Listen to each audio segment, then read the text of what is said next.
right now, so getting the camera over for tracking images takes time. But nevertheless, today we're doing a Chaos Space Marine. We're gonna probably just get through one, and I'll get up and do another if I need to.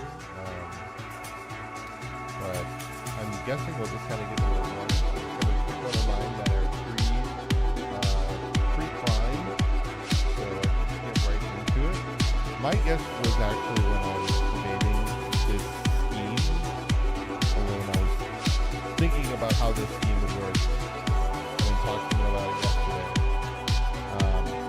I had the thought, honestly, that like, oh, maybe it would be better if I primed the gray. So let's see.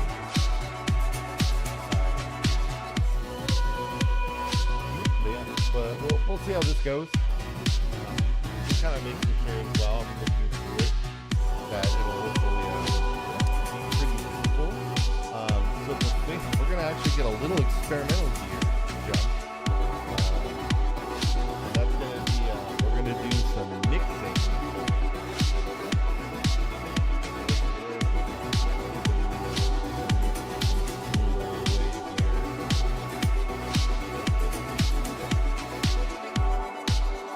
These guys are definitely for upcoming playthroughs too.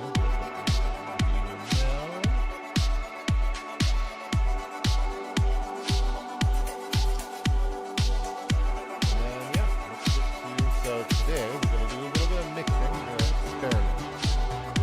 Hopefully it'll work, kind of how I want it. So we're going to start with some dark jade. The scheme is going to end up looking a little similar to these guys, right? It's going to have shades in it, right? But it will not stay. I'll get somewhere new. Don't worry. But we're going to start here and just kind of get into it and then go from there. So I forgot in the midst of so much.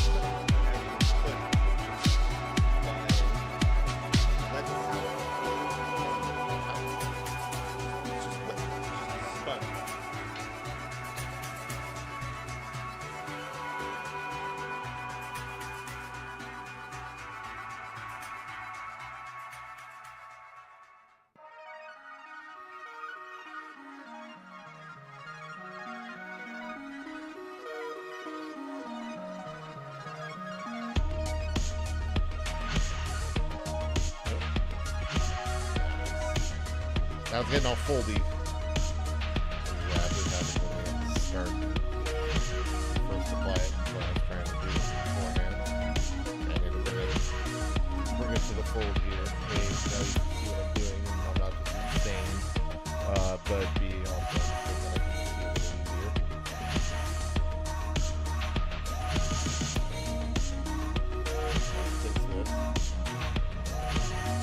This may look this paper may look kind of gross, but I don't really think it's a big deal. It doesn't get onto the actual paper. Or your palette.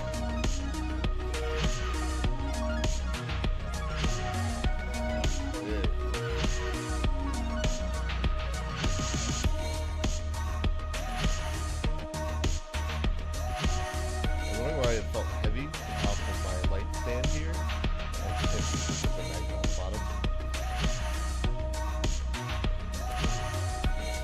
I got these used, and I actually intend in the future to get a lot more used CSM models. Maybe some new though, so I might do some building in the future here.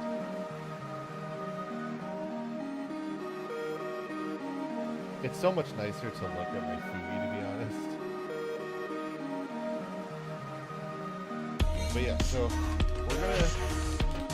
I don't have a crazy amount of dark jade, so it's gonna be a point tomorrow. Shop, get more.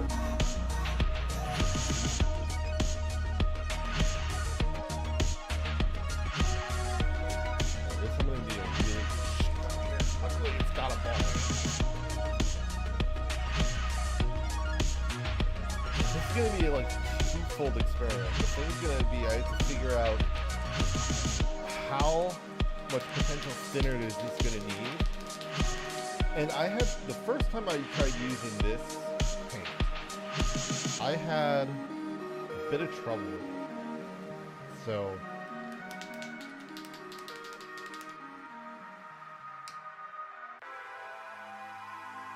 if it's kind of why, if anything, and maybe I could do a small sample here. See how this goes. Try to light just enough, and then we'll clean it out.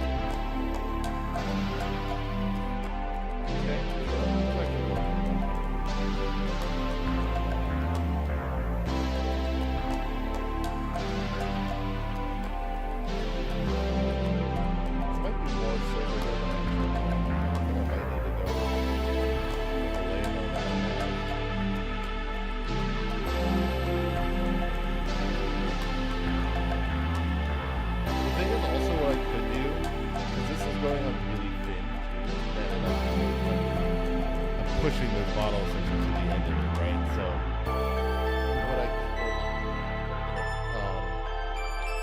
what I could do potentially is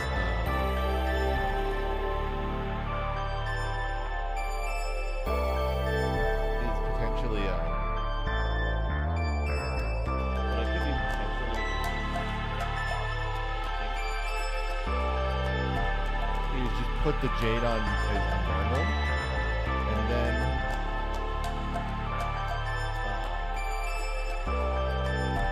spray over very lightly with this metallic color here. Like put this over it, very lightly put this over it.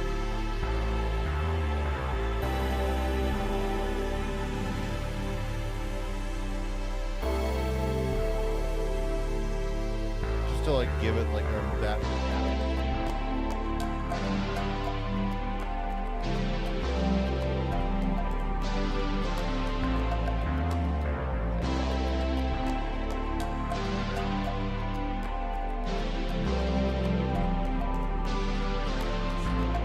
Wash cycle here.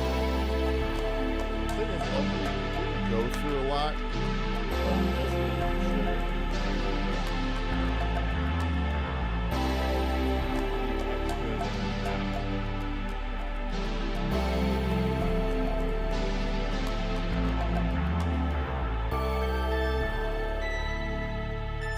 I don't know that I'll actually end up needing. I don't know how much I'll need the white color, but honestly, it should hopefully be a lot. When I try to think of schemes now, I really try to think of ones that make it very conducive to use the airbrush.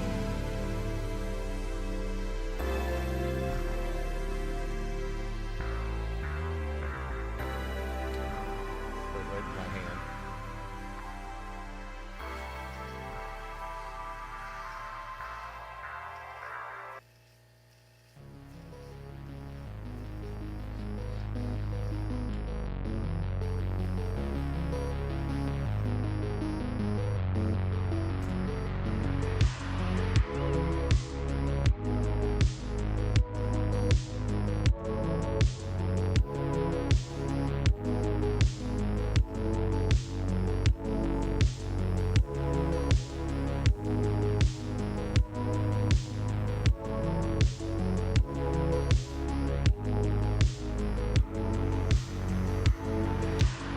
Stubborn.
dark. It's not incredibly dark.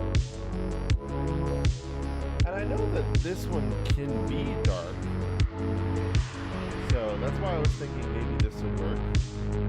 But honestly, maybe, actually, I'll start with it because I did actually, I shouldn't say I disliked it by any means. Because I didn't.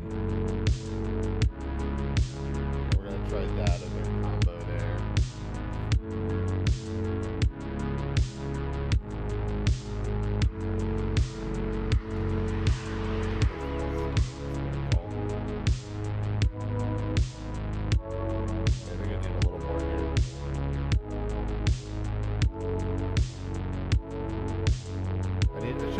Smaller cup, but I didn't really have one.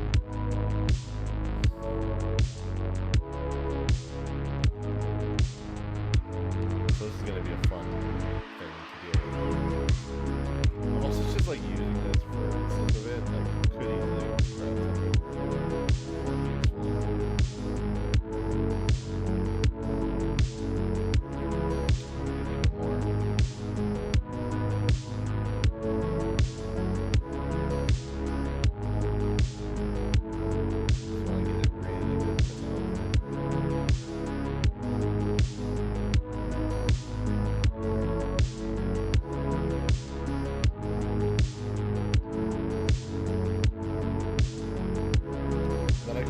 very light spray of the jade on top. But to me, actually, the thing that I want to do is probably get a wash it down, and then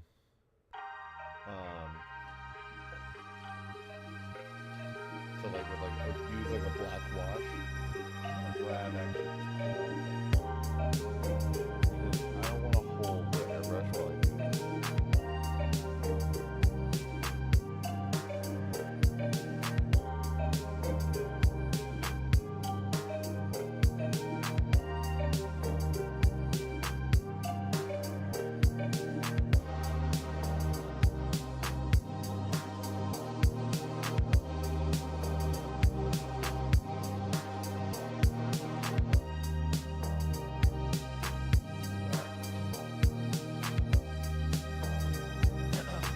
My hope here is that I'm not going to have horrifically clogged this.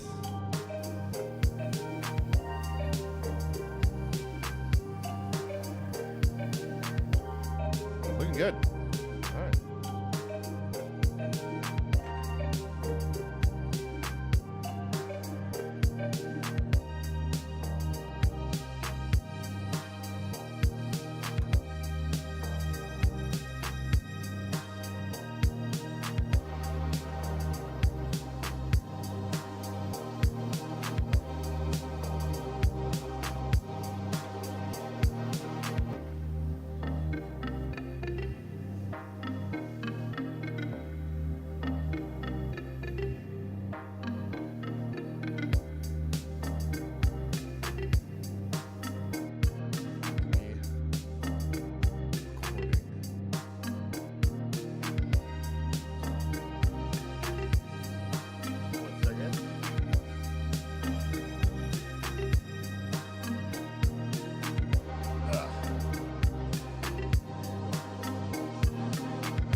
Oh, sorry about that. Put that back on. All right.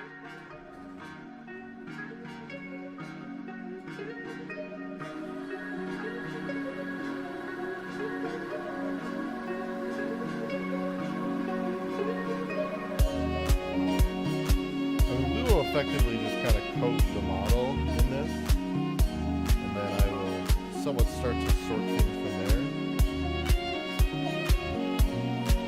But you know, as people pop in, I will get through some of the lore as we talk, but otherwise, you know, feel free to ask me anything about this. This is a preview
gonna be my Achilles heel. I'm sorry about that.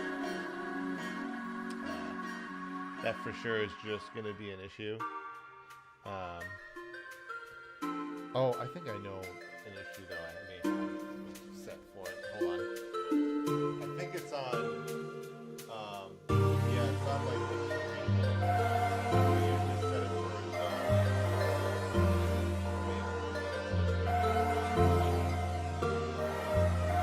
there we go. That will help a lot. I think that will help keep us in line here.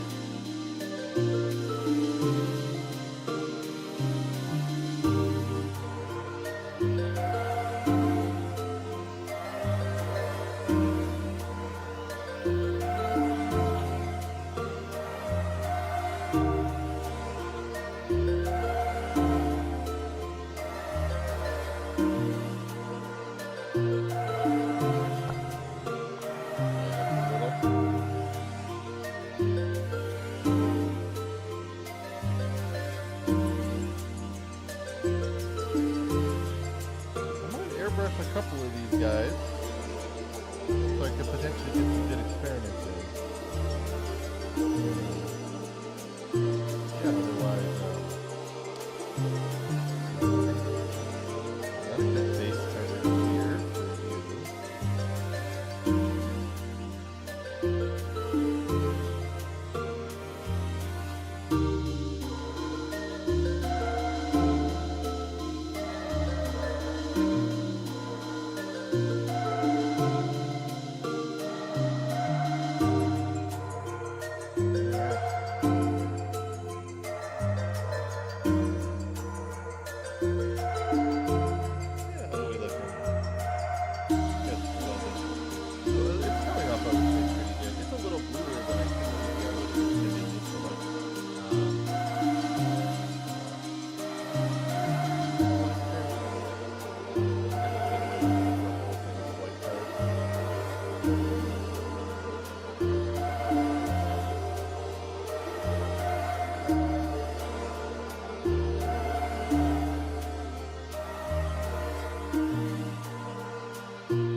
Stop recording.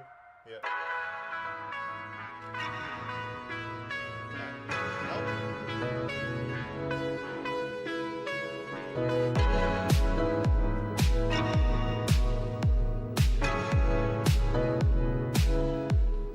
Let me grab one more.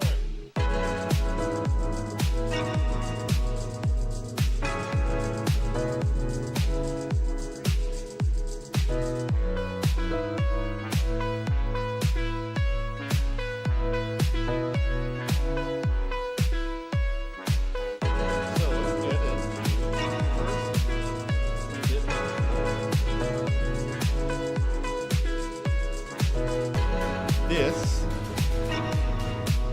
what you were looking at today, is the beginnings of a creation for my podcast that goes down below.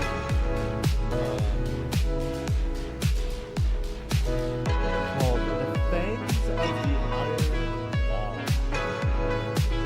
And one special thing I wanted to have here.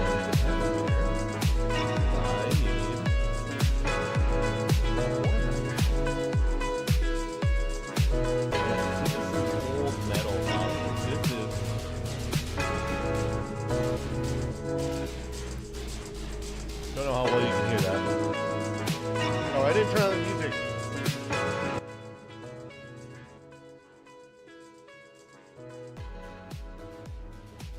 My bad. Here. Still don't know how well you can hear that over the music, but yeah, so this is metal. A metal model. You can actually see that like the primer's kind of worn from it. It's just like stuff doesn't sit well on these, you know. But we're gonna put it in this.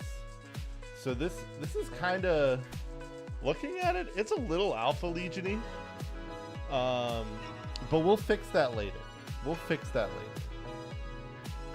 I want it to drive through first, so this one's gonna be kind of our sacrificial lamb, and this will be one where I'll really want the B-roll of the episode to be on because it's very apt, you know.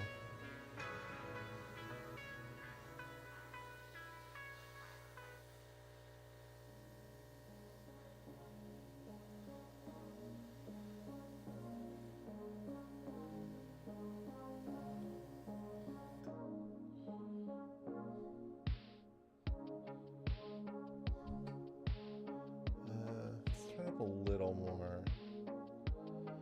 I really want you to make sure you can see the color details. You know, I unfortunately have a kind of notoriously bad lighting eye.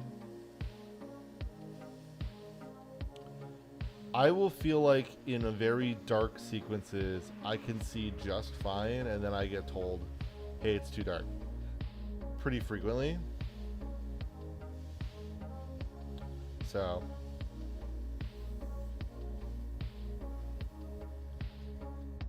that's kind of my Achilles heel, if you will, of my camera work. Is I unfortunately scale darker with a lot of my shots and looks, but I'd rather it be slightly darker and then just have to bump it up later versus, you know, having to try to bring the highlights down and stuff later.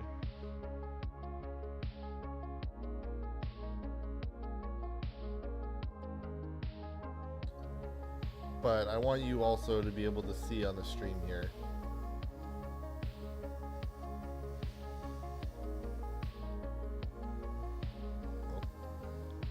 A little hotter than it was a second ago.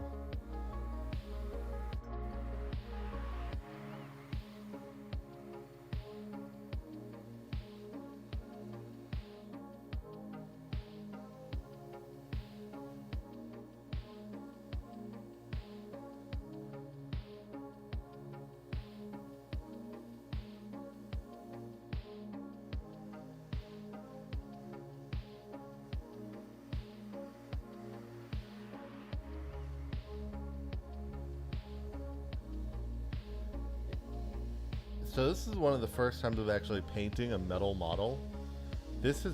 I've had this model sitting around. It's been kicking for a good bit. And I just never got around to painting it, partly because I was like, just not wanting to get into or just not wanting to do all the Iron Warriors, hazard striping and all that right away.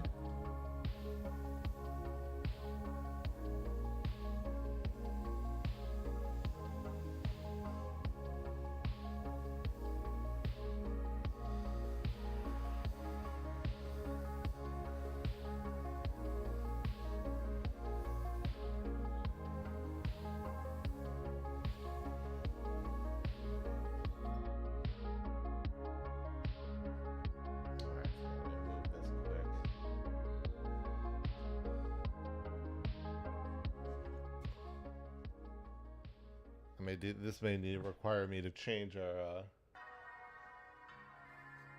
no.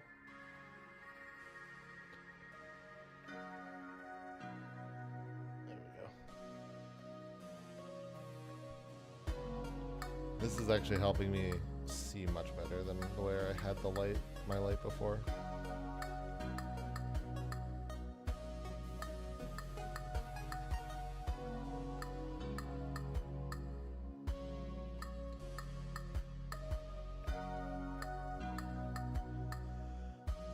I don't need it on the mechadendrites and stuff here because this would actually have to be like metal. Actually, even same goes for this, but I'll have to just paint that with a brush.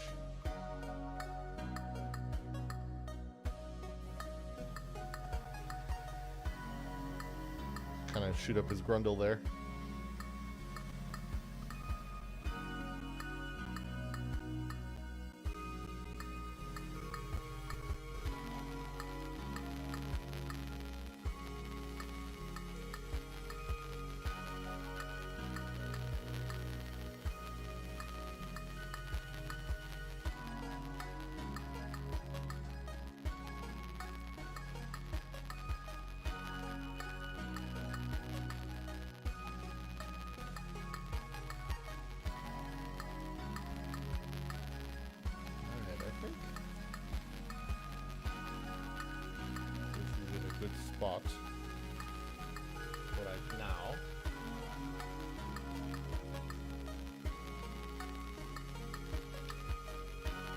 that dry.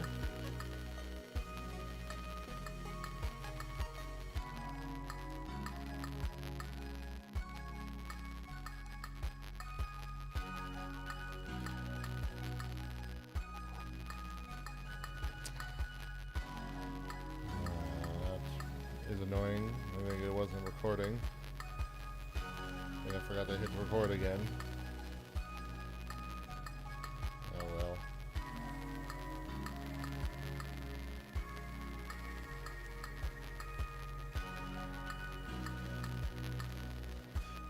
The paint adherence difference that I'm immediately seeing going from painting on that metal model to this is like astonishing.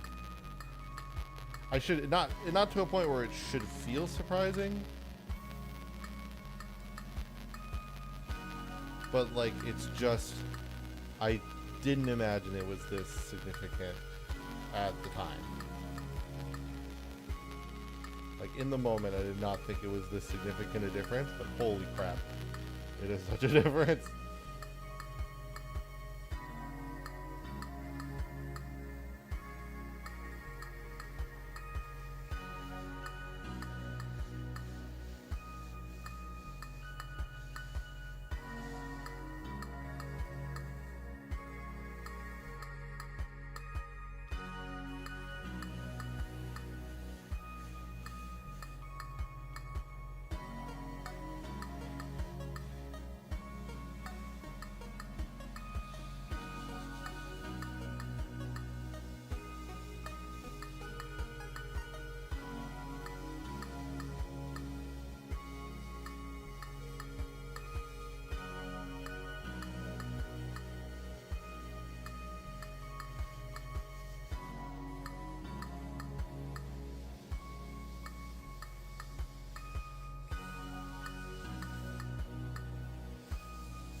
Went off for a little bit for a second there, sorry.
Oh, I see something. Okay. Something was drawing my eye on my shelf, and I was like, huh?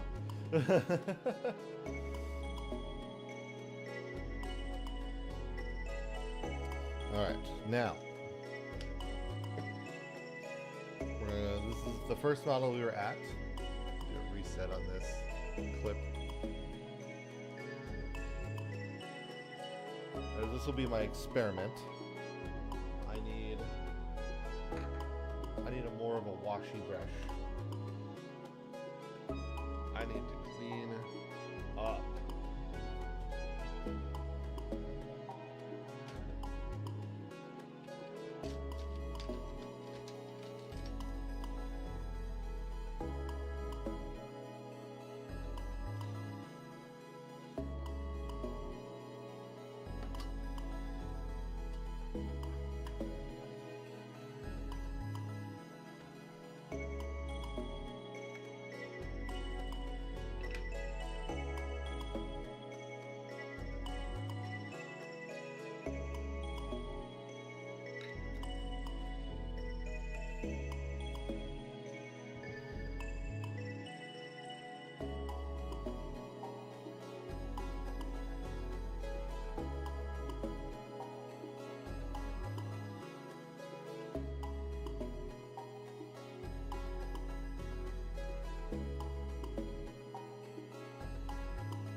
dark tone.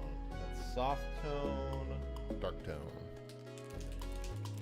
So this is going to be a somewhat experiment. We're going to dark tone it, and then we're going to kind of leave it, and that's where I'm going to see if I need to leave it or if I should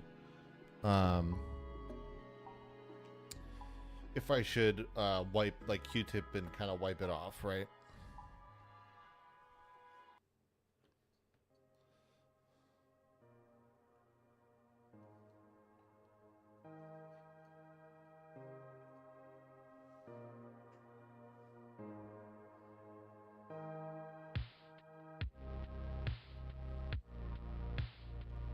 Just to, like, really and darken.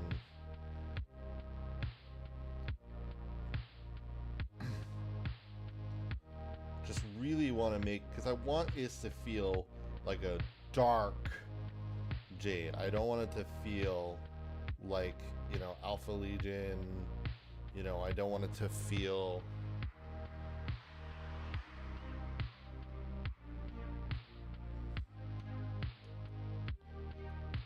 so that's why, like, I'm really gooping this on right now, and I'm gonna kind of leave it,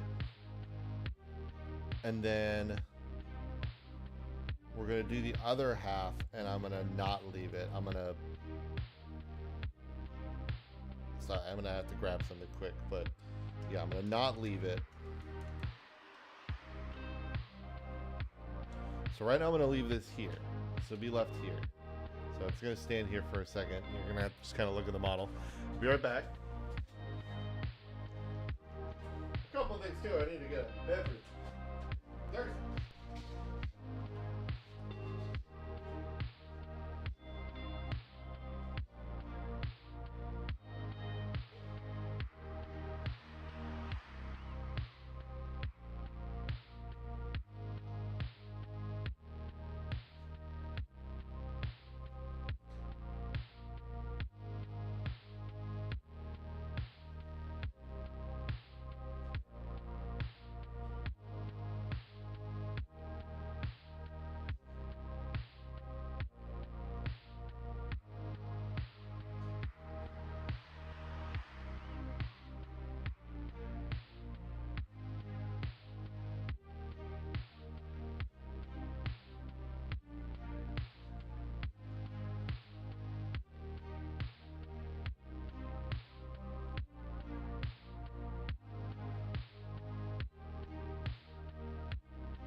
You know, anytime I have to grab Q-tips, I just grab like a giant handful, because you never know how many you're going to end up actually needing here. So I just grab as many as I can.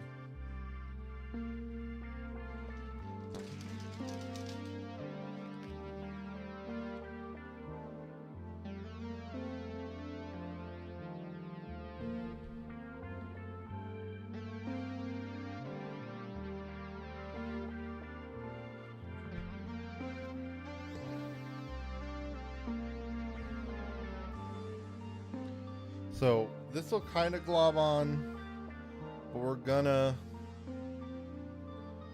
anywhere that's got like big globs, I'm gonna just lightly dab off. My guess is this is gonna be the better method, but it's kind of time consuming, and that's why I'm not really wanting to do it too much.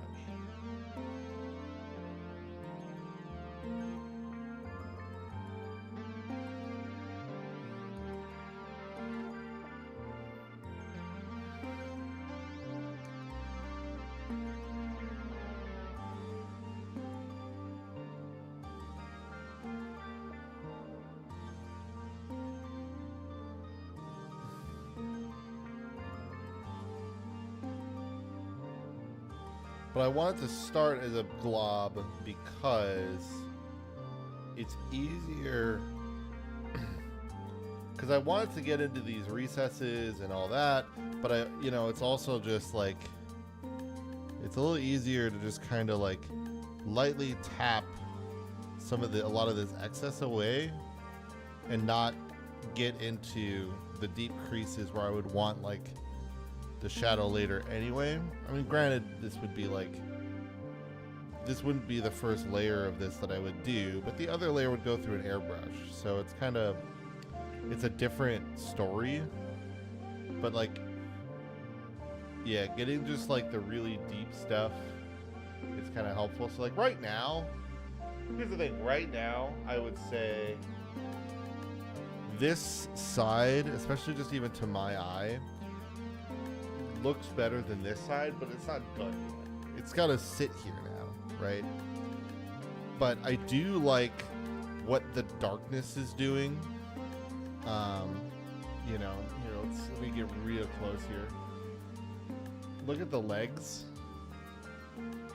Like, just that extra bit of darkness on the one on the left here really, it just feels like it really helps. It's not even fully dry yet, but like, it just does feel like, look at the pauldron here. You can kind of see in the light.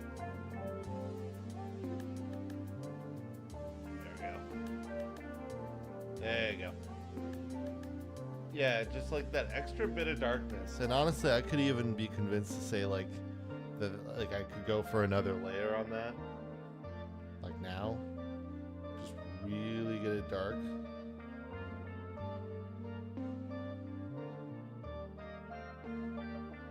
So let's like really get that dark.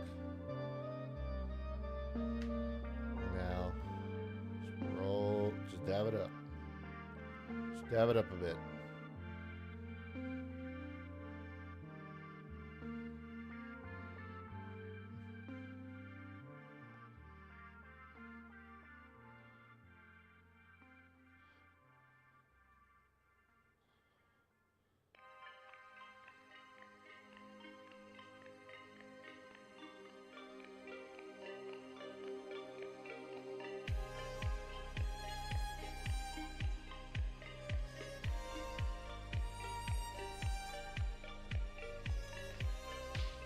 Just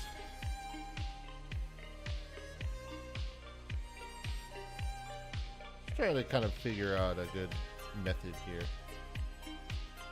Oh, I didn't put my finger on my X. I have an X marks the spot, and I didn't use it. And now here we are.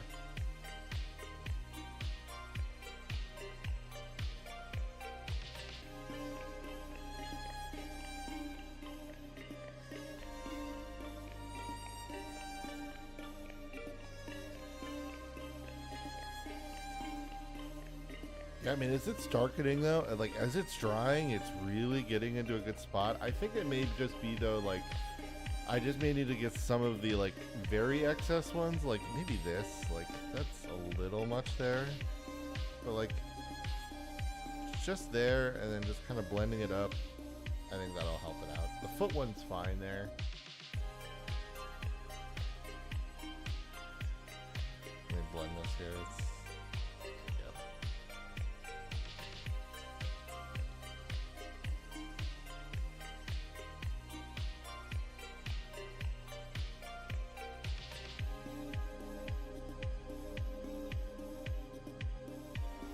See, now, this is what I was saying earlier.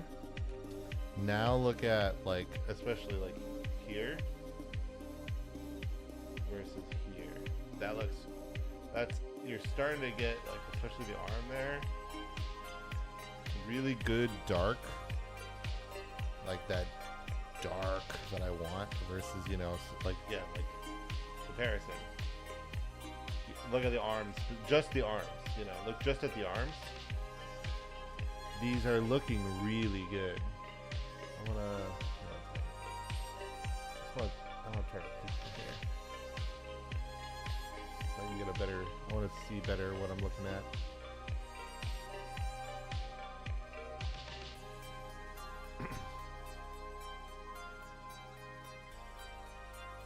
Problem is, I don't want to start like on the next segment until, you know, I've completed until I kind of know what method of darkening I want to do. So we kind of just do have to sit here and just kind of wait until this is done drying. But that's kind of why maybe I might be in favor of how this is going here. So glob it, but then just like, and it's kind of what I did down here, where it's like I globbed it and then kind of just like let it, just got rid of like the really big stuff and then just kind of let it go. But like you could see up here, like this is almost exactly the hue I really wanted. See how close I can get here. Let me,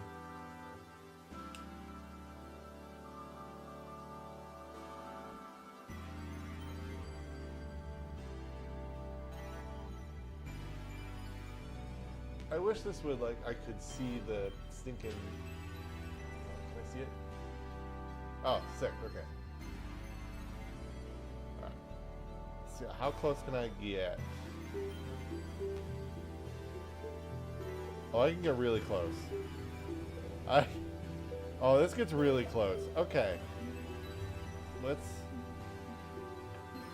do this here. This should work, hopefully. Yeah.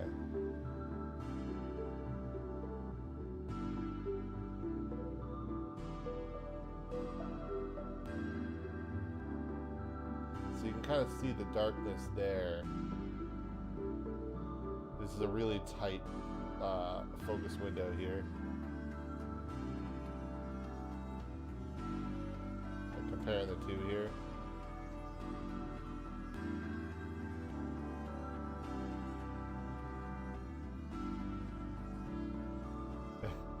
Very hard. I'm sorry.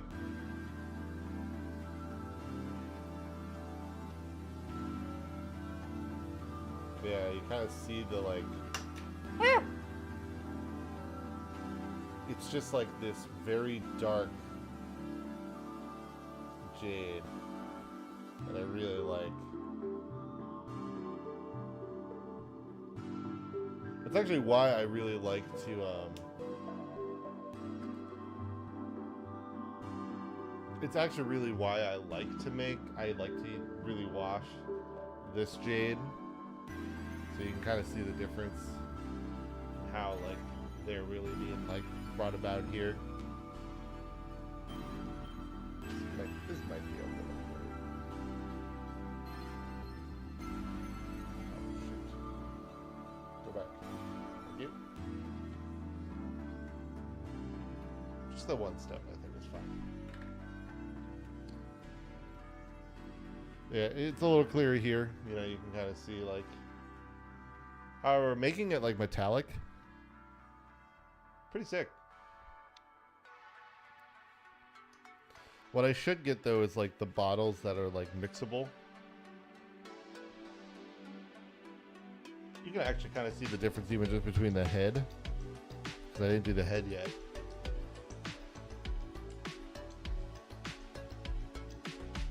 All right. The shoulder pad is kind of finalizing here.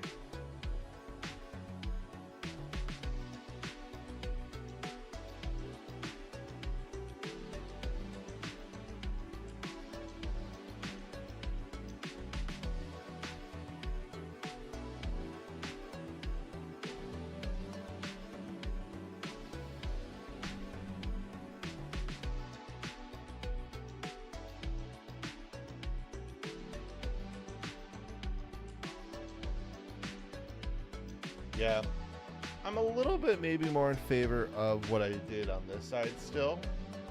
Now it still made it kind of deep, right? I still let some things kind of glob and sit. I just got rid of a bunch of excess, and I was just maybe, if anything, a tad lighter. And that might be the move, I think. It's just let the darkness get there, because I do like that, but I think it's let the darkness kind of be there, but let it just kind of creep into the shadows rather than, you know, kind of go for just like ultimate glob. So just like a little bit less, you know. So here, you know, for example, we'll kind of use this, I think, to a good extent. Especially giving the face is going to have a lot of that type of detail.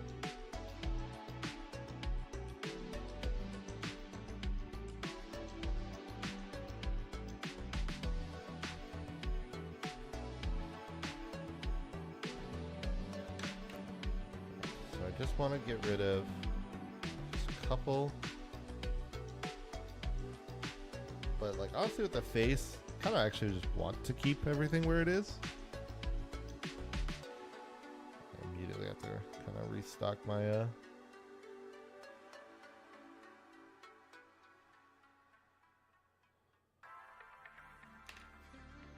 refilled the wash already.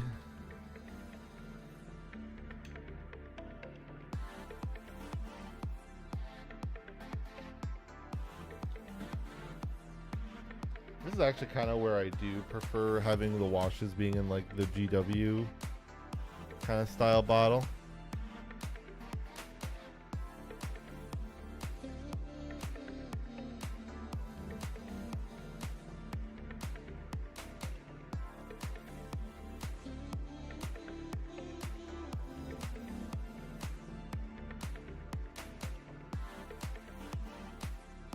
That's actually sitting about the way I want that, so it's actually kind of applied perfectly there. It's going to be a little tricky. We're going to have to play with this a little. Let's get this back here. And yeah, we're going to want to, especially around in a bit of this like iconography.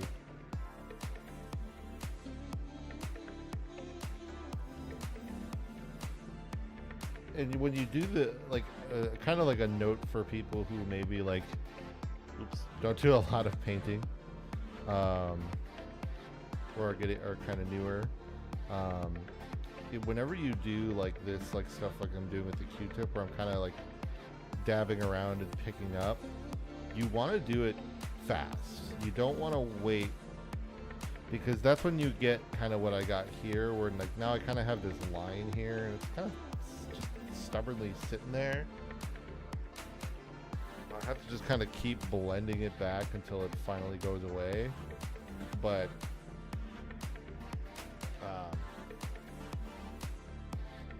that's the thing, right? So like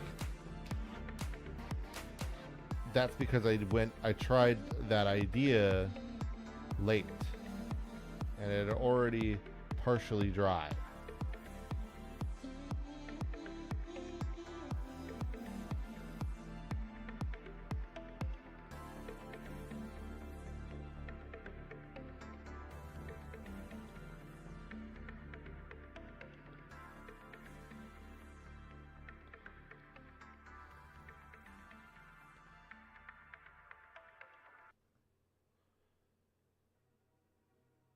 Yeah, you can kind of see where here by the skull where I didn't apply the shade. You can really kind of tell the difference.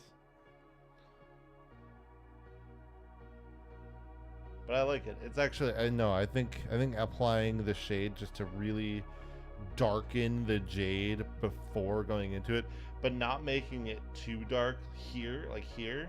It's a little too dark. And that's not a big deal because that's going to change colors later.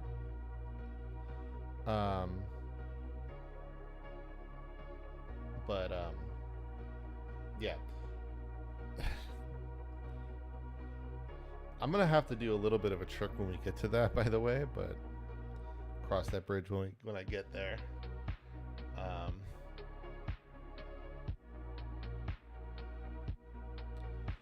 Yeah, so let's swap over.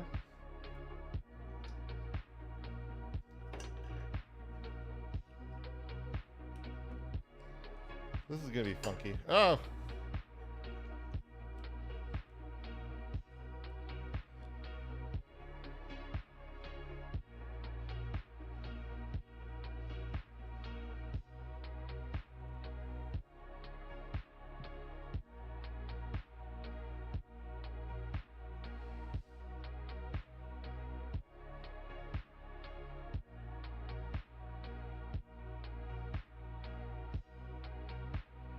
Yeah, so trick here. There's a lot of filigree on this guy. Like a lot of just tiny crevices. I have to go real fast. Whenever I touch something with it, get in, start dabbing. Start poking. Get all that excess out. Right? Then move on. It's going to have to be the strategy here.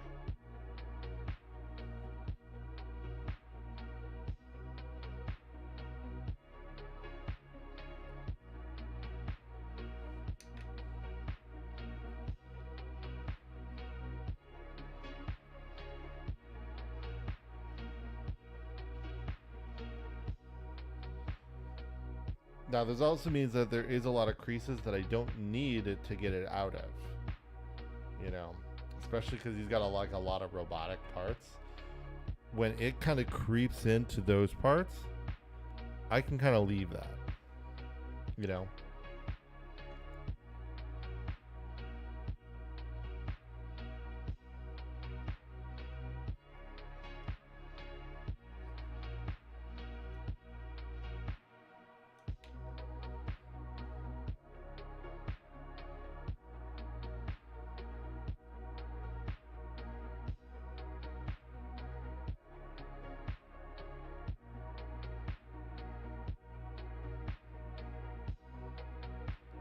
Alright, got a bit of that excess out. I think that looks good now.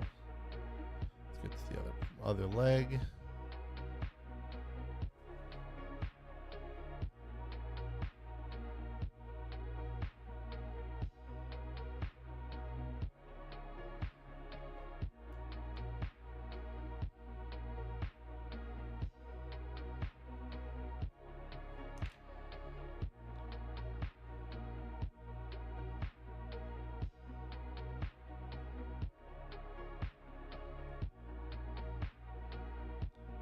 I just need these to be like these very light surface. Just getting the surface of it, you know? Very tiny light dabs.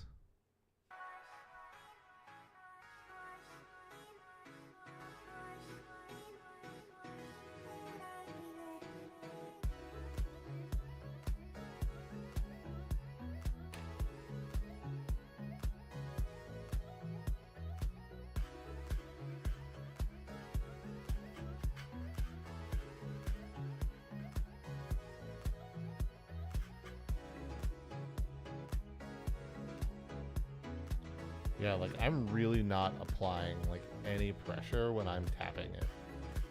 Like you can kind of see how like I'm literally doing like this. Like I'm just laying it on top. I'm just holding it to give it control. But like it moves up, and the Q-tip is doing this in my hand whenever I touch something. It's moving instead of I'm pressing down. The model is pressing up on the Q-tip.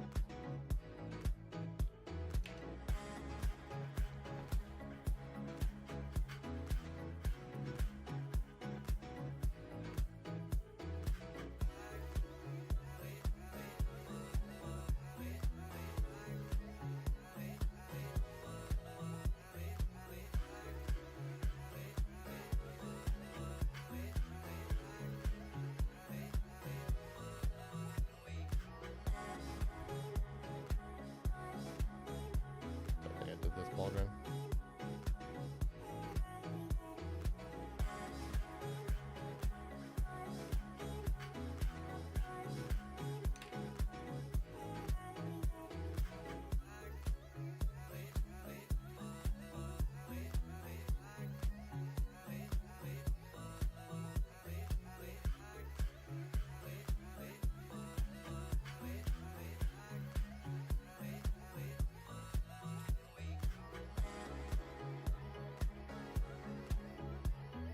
Alright, backpack.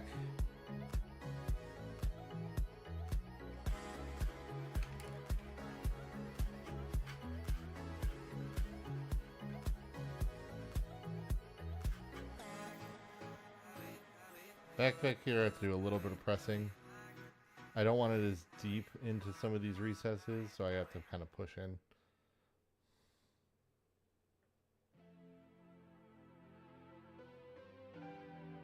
But anything with like a really smooth surface, that's when you want to, you know, that's when you want like that really light touch.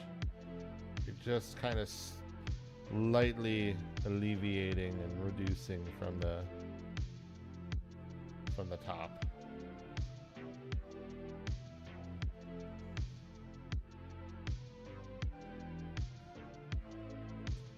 Right, and then I think we'll do one more because I kind of did 2 passes here. I think that worked out.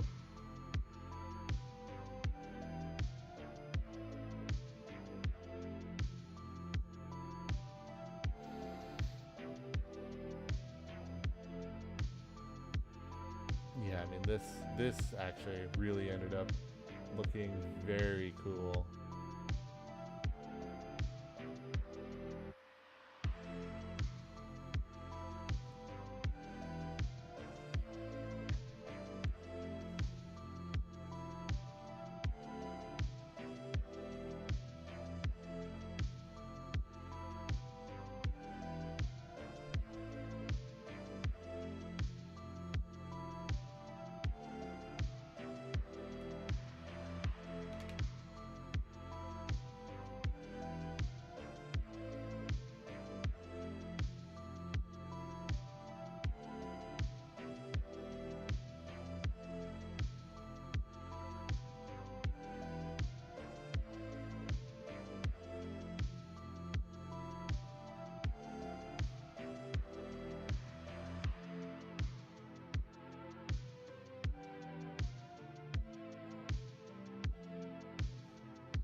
Sorry, just looking at the time quick. I mean, you didn't actually look. I'm used to my model like having a weird head turn whenever I do this. I need to. One of the things I need to do to like help with the model thing is I actually what I need to do is I need to I need to get the USB extender for the webcam and then like move it over so that I can bring it farther over, and that would help alleviate, because the big thing that what happens is I have it like right about here on my desk, and this light here gets in the way because I need to lift it up when I'm not using it as a magnifying glass, which I also spit too much because it needs like a cleaning, like whoa. All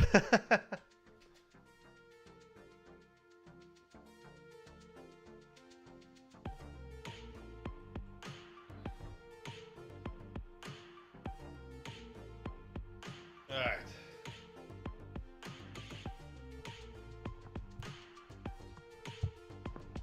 Sorry, I'm just I'm taking a back break here. This is important because you lean forward a lot when you paint.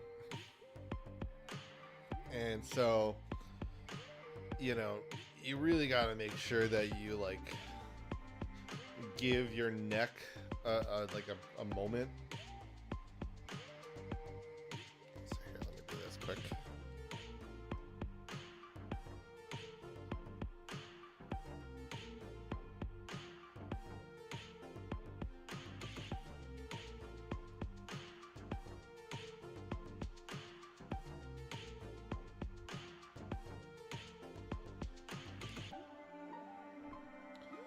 Whew.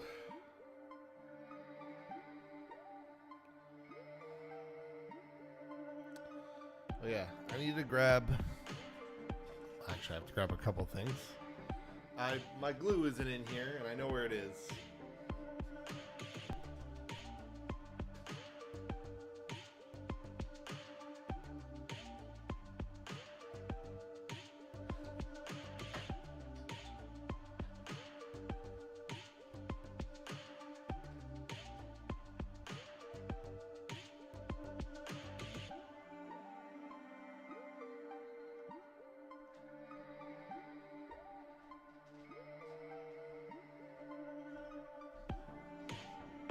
fix this man.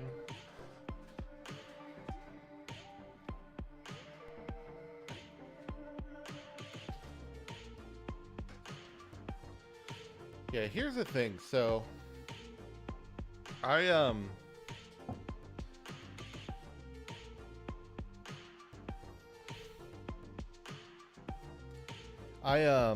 like, I've been sitting here debating for a while whether or not I really want to do an Emperor's Children army or I just want to do CSM. Big reason I wanted to do Emperor's Children was honestly just I like Slaanesh armies. He's missing a pauldron, I also realized. I've noticed this man is missing a pauldron. I have some bits I could probably figure something out with that.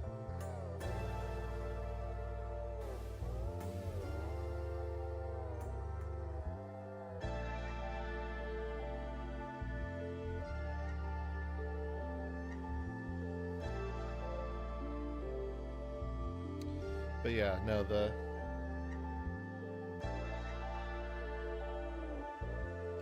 actually a great question. I don't remember what I did with that kind of bit stuff that I did have.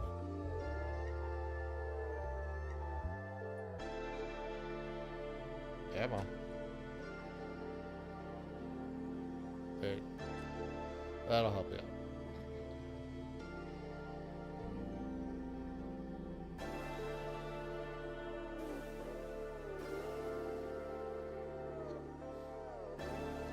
He's kind of gangsta holding this bolter. I have it a little far. I'm sorry. This isn't meant to be part of like a specific building part. It's honestly just that I use so much paint. I don't want it to go to waste, so I want to just get the base coat on as many Marines as I can. Because then everything else can come later, you know. The making it darker, the whatever it may be, you know.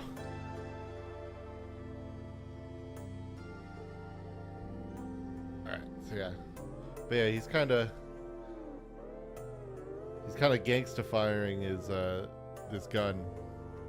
This is a used model, so I mean, I didn't originally build it this way, so. I don't know if this was like a twist of the arm that they did or what the story behind how they set it for that, but this is definitely how kind of this shoulder's sitting with the glue, like nicely. Actually, this is probably more accurate here.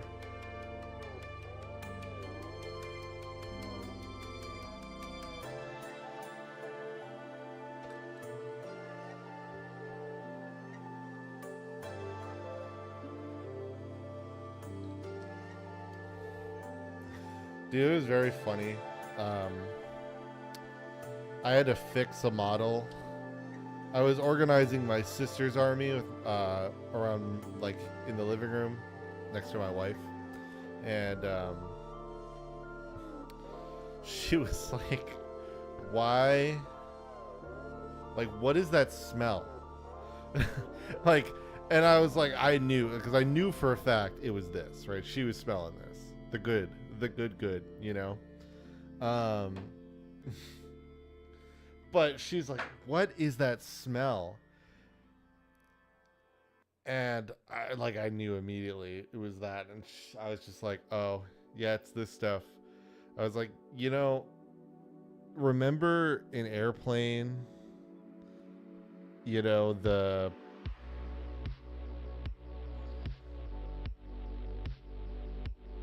you remember in Airplane, the dude starts sniffing the airplane glue and he gets high as balls, or he just like starts whacking out. Like, it doesn't work like that exactly, but like there is a thing where people kind of just like, people would get high off of this stuff. It's really not like good. Like it says on here, like vapor harmful, you know?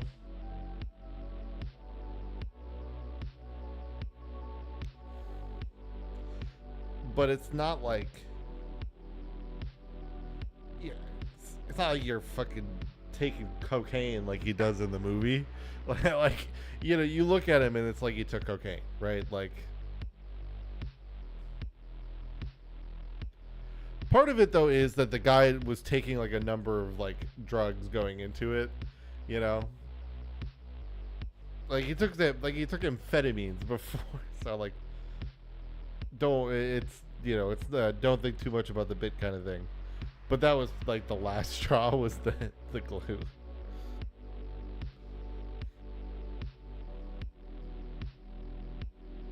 All right, I'll lean back up here.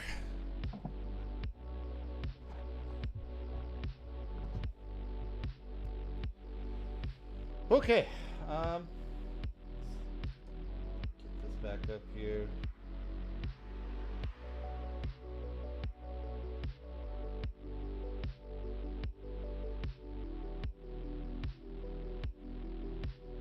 It's just looking a little solid.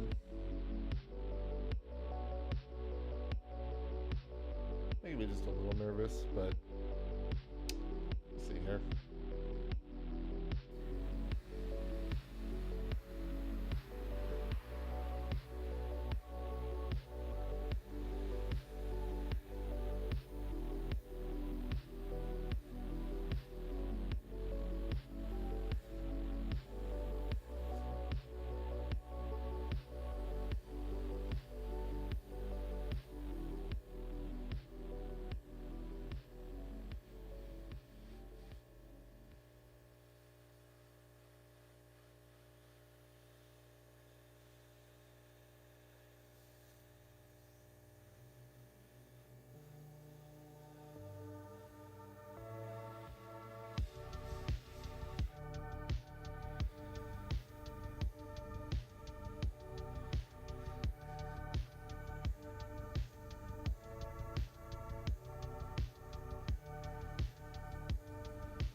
Oh yeah, here, this is like a good point too. So you can kind of see how like here, it kind of doesn't look too dissimilar. Where like, you know, like this is pretty dark. This is pretty dark because I just painted it lightly, and how dark this is. But what you then lack is some of the pre-detail going in down low, and a lot of these spots are gonna stay, you know, a lot of spots are gonna stay like I'm not gonna really go over that again. And the thing is, you know, airbrushing isn't perfect, so it's always better just to get a more full complete coverage than like trying to paint light and then let, because here one of the things I think is kind of like the classic kind of like, when I say young I mean like inexperienced like painter would like say and do is like, oh I'm not zoomed out as I was, sorry. Is like, oh, if I want a black army, I'll just prime it black and then start doing trim. And you're not totally wrong. You could just do that. The problem is what you end up losing is, so your detailing becomes light. Right? Like, so instead of doing like shading, you do lighting when you're black. And the problem is primer's so flat. Like it goes on perfectly flat because it's meant to be like a canvas, right?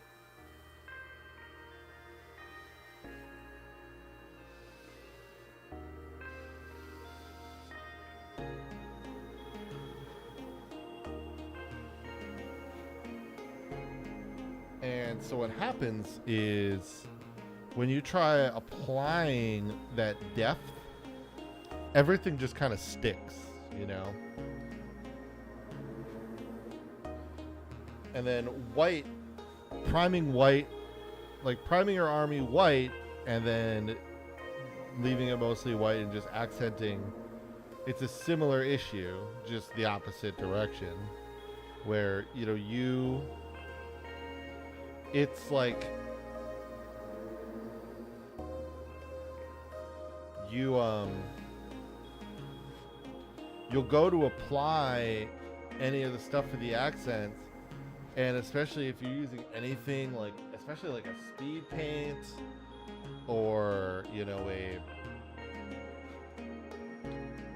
like if you're using a speed paint or anything that's kind of running, or just like anything that you kind of brush off, it will adhere right there. Like it will just boom.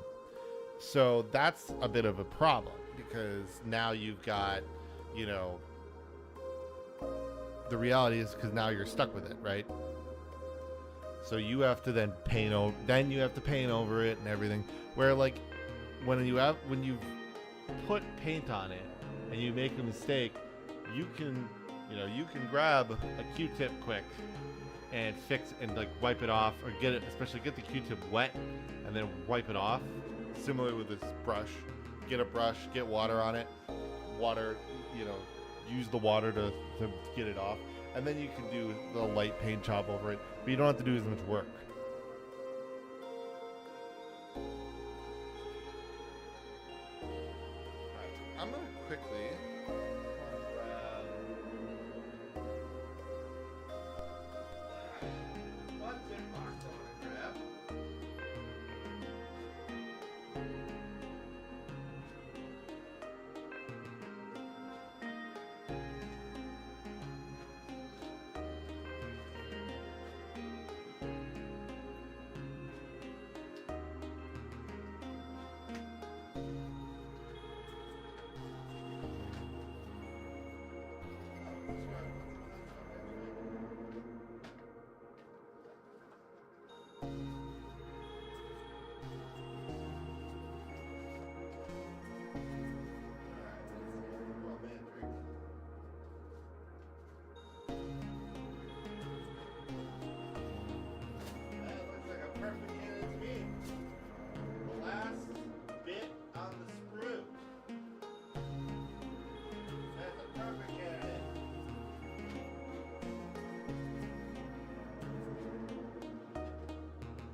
I really need to go and get big boxes.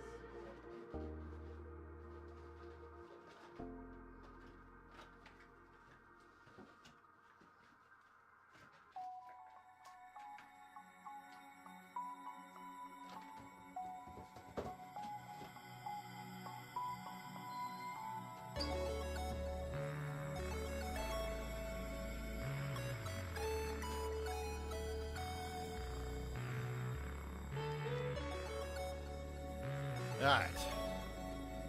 You know, guys, this is gonna be crazy. You're gonna see me commit some heresy right now. I know I'm a madman. It's an unprimed shoulder piece? Sova, stop. Sova, it's unprimed. What will you do? The world can't handle it. Sova, the world will end. You're destroying it. The whole world is gonna explode. How could you do this? You and your hubris. Your horrid hubris. Look, the reality is, the one bit, especially with an airbrush, it will go fine. It will be fine.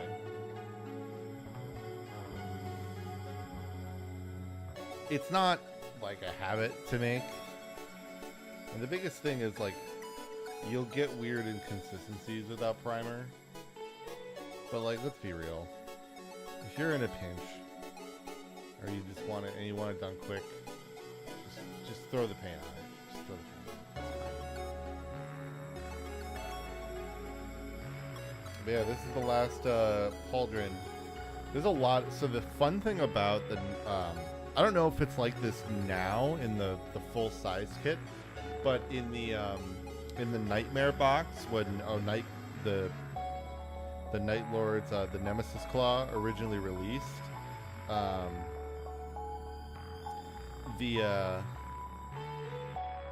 it was essentially like it was essentially a base Legionaries kit. So not the Kill Team Legionaries kit, the base one was the base Legionaries kit with Nemesis Claw upgrade sprues in it, which is actually, I know it's like upgrade sprues, that's stupid. This was actually perfect because it meant you got so many bits. You could also then turn your Nemesis Claw and you didn't have to make it Night Lordsy and then have a bunch of extra Night Lords bits for when you want to need them. So it's cool.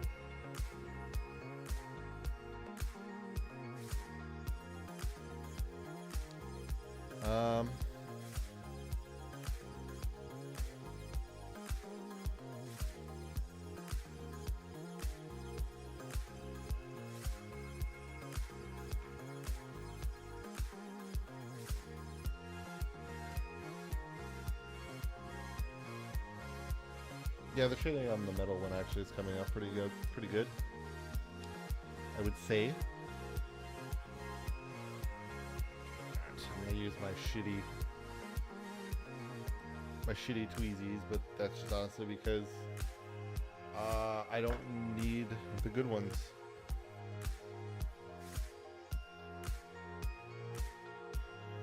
Where'd the glue go? There you are.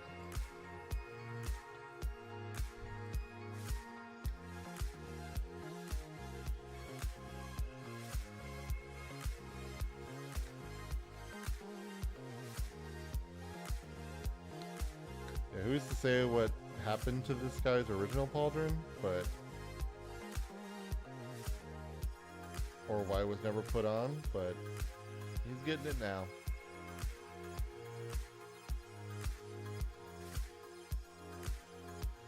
Maybe they couldn't fit it.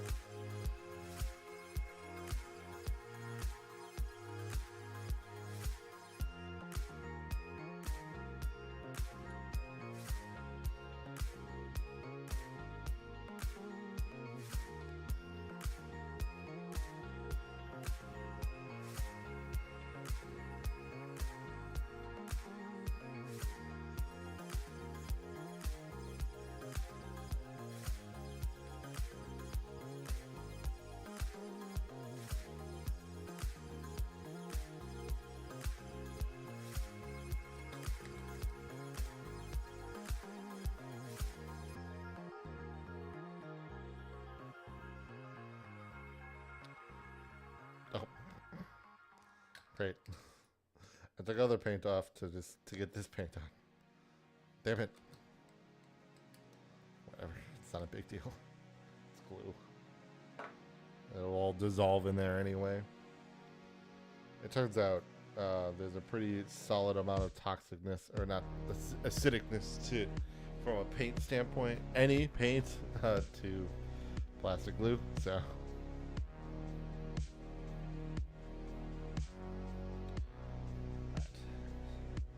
Yeah, I think I'm actually just gonna grab all the buddies and then quickly do a brush down, and then I'll get to the next step.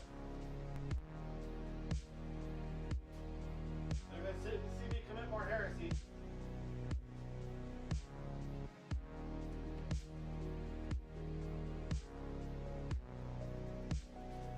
It's coming.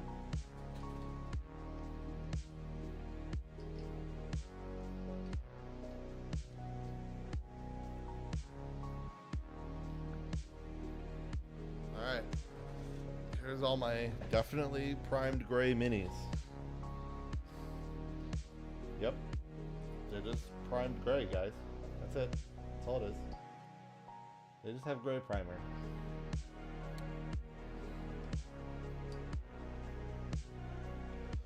My goal here is I want to use as much of the paint that I've mixed now as possible. It's not, unfortunately, I did not do like a very exact science, but I think it's just like, the thing is, realistically, it's,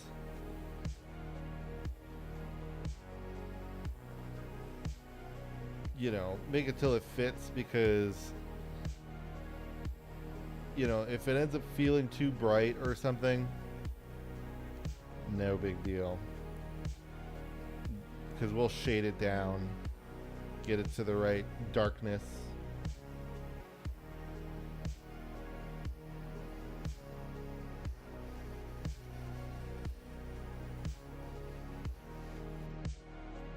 You know what? Sorry, I'm just gonna grab. Yeah. I know it's like way late to be grabbing the gloves, but you know, it's already all over my fingers, but why make it worse?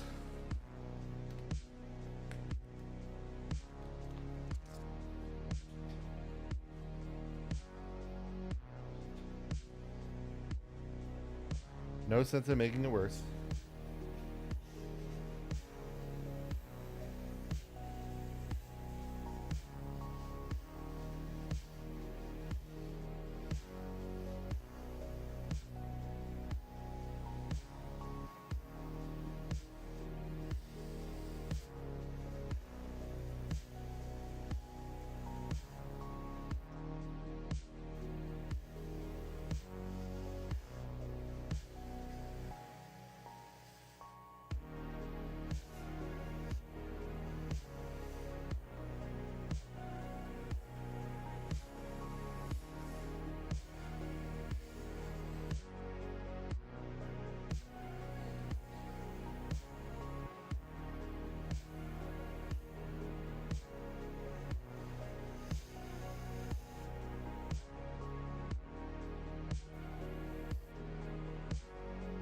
I just sprayed myself for kind of no reason.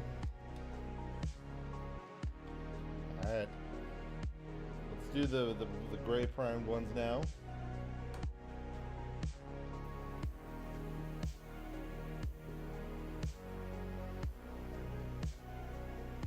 What you guys just don't understand is this actually, I'm actually priming them now.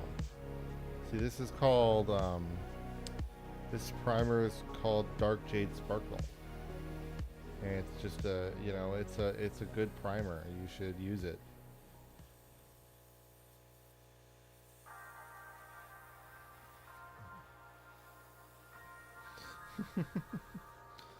I'm being sassy, and I know that. I already went over the reasons why it's still recommended to prime. It's just not like, this is not going to ruin anything. Especially like, these are largely here to be experiments, and I just want to dump this paint. But I don't want to actually dump it. I want to dump it onto models. So thus, here we are. I am dumping it onto a model.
Make sure I remember to put the ones that have not been shaded yet over here.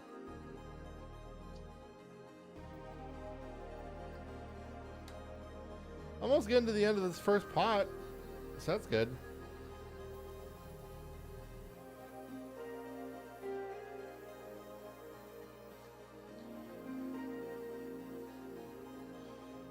But yeah, so fun. So yeah, I'm really excited actually that we're getting into I'm really excited for this episode to come out.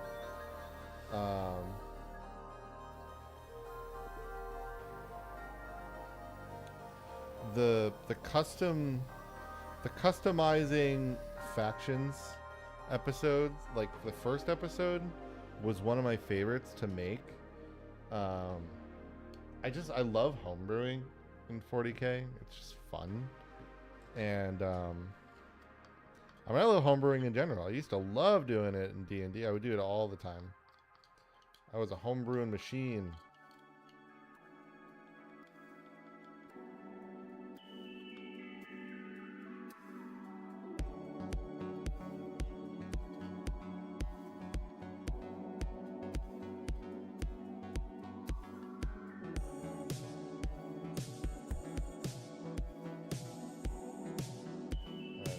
The last of the usable paint that's in here.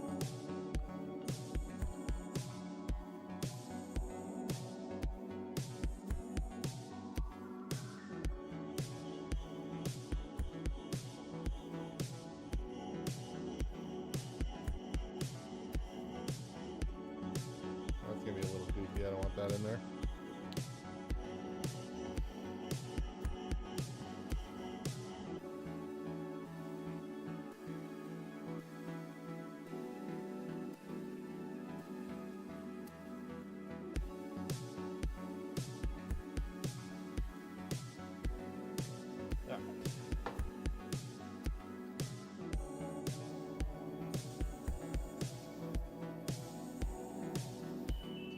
So I'm actually literally am using this kind of as a primer.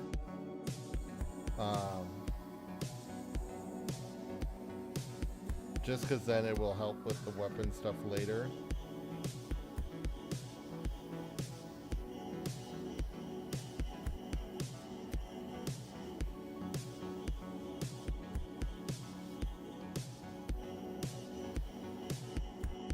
Because like I was saying earlier, the thing that actually ends up making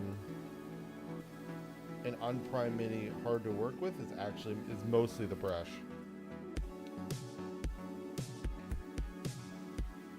At least in my experience.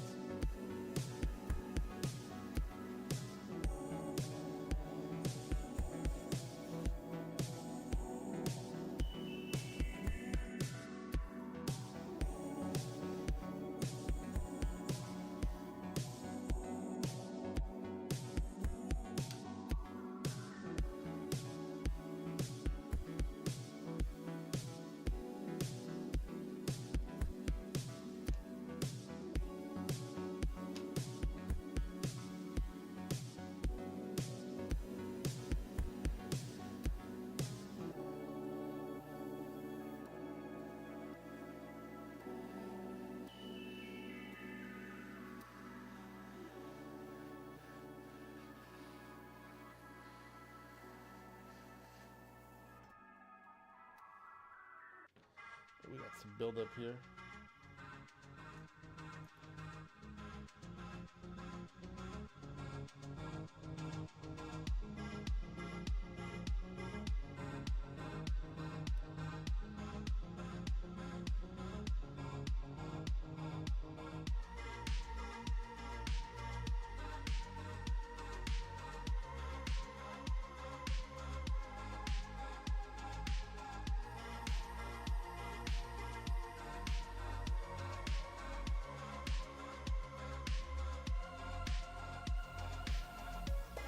There we go.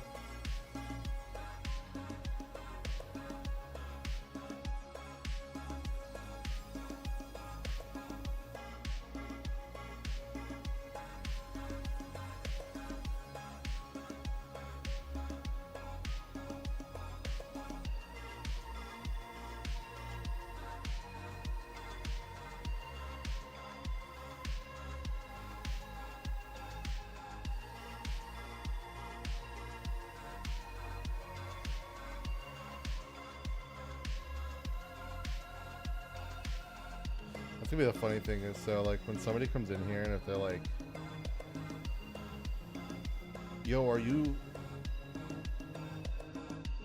that doesn't look like priming, or like, are you painting on an unprimed mini or whatever? I'd be like, what do you think I'm doing?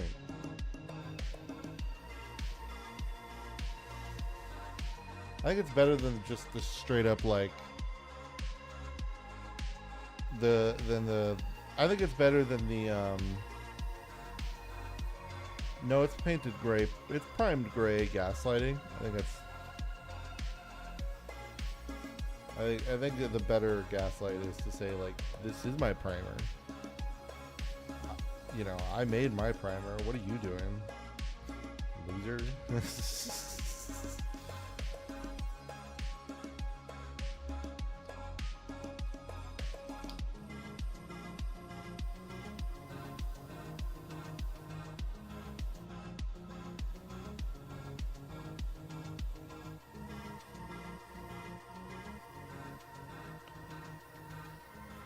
Yeah, but I was gonna say, so one of the things I wanted to get to about some of this stuff was that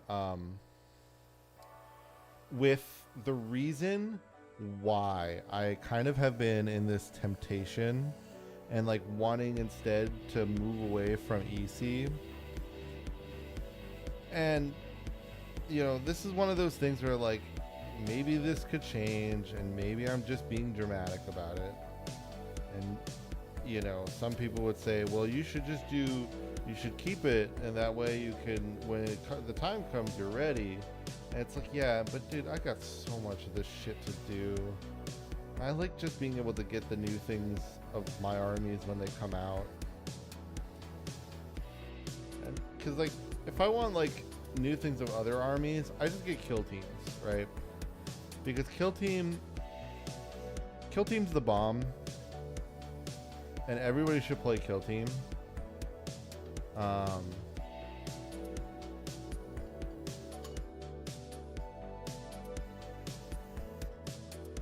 You know, everybody should play Kill Team. It's sick and really fun. And it's just like great when you have less time.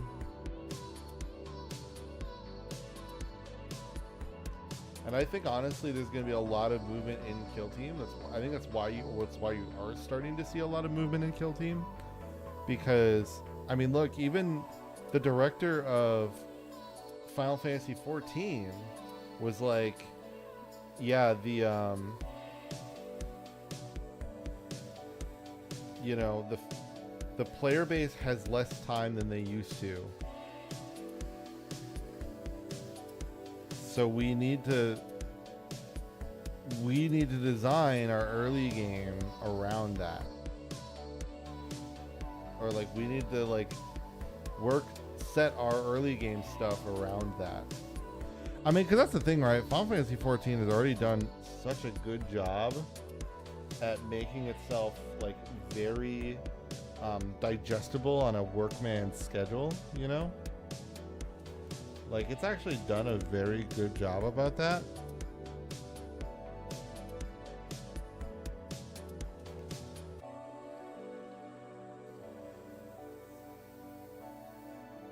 And, you know, I think the fact that, like, they kind of, you know, continue to think about that and acknowledge that rather than just be like, well, then maybe you should have more time for gaming if that's what you want. And it's like, no, I don't. And those people will move to other games. And they, I think, acknowledge that. You know, and I know and that's the thing, it's not everybody wants to they want to play through the early game, but they want to feel like they can move through it a little bit more abridged.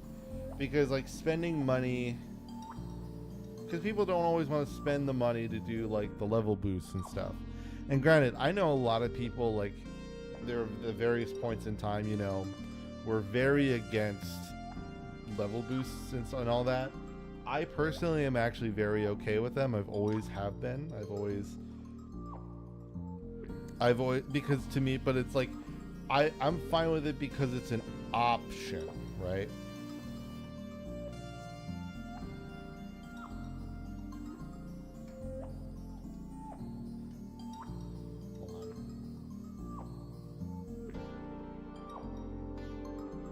Nah, I'll save it. I'll save it for another day because I don't think I'll have enough paint anyway. So let me dump this here.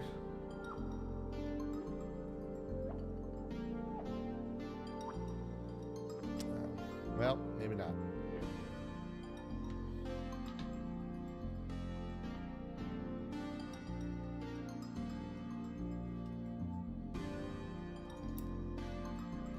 Gotta do a little bit of cleaning here. I don't want to do it later. I don't want to, or I don't want to leave it just for later.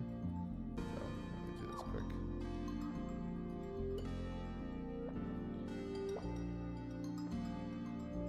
I'm just putting this in here directly because then I'll spray everything else later.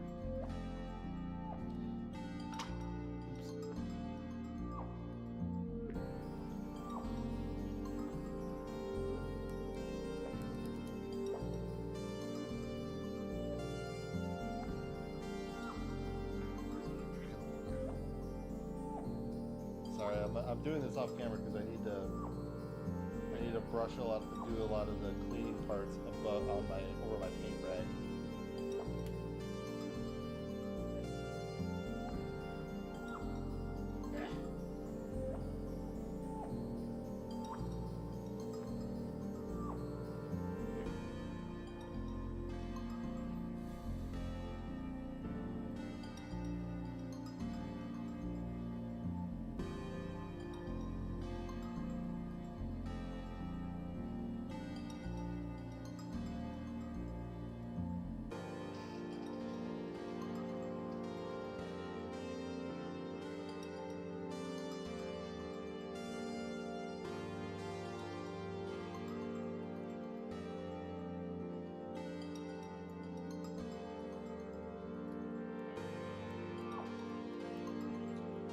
There's my other Q-tip. There they were.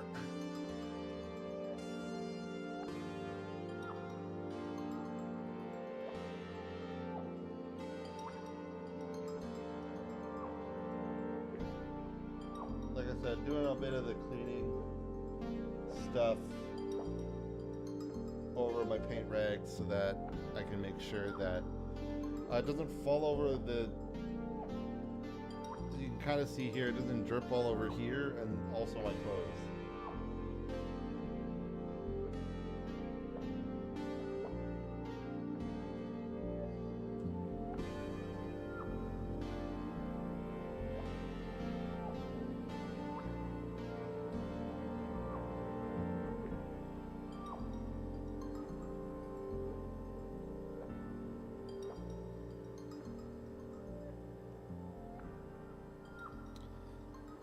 But yeah, we're gonna get into the next steps here, which is going to be the leg greaves and all that, and then that'll be, and then we'll have, I think, kind of mostly one more step to go. Painting on my shirt. I need a fucking apron. I need to put that. I need to quickly put that on my Christmas list as a paint smock or apron.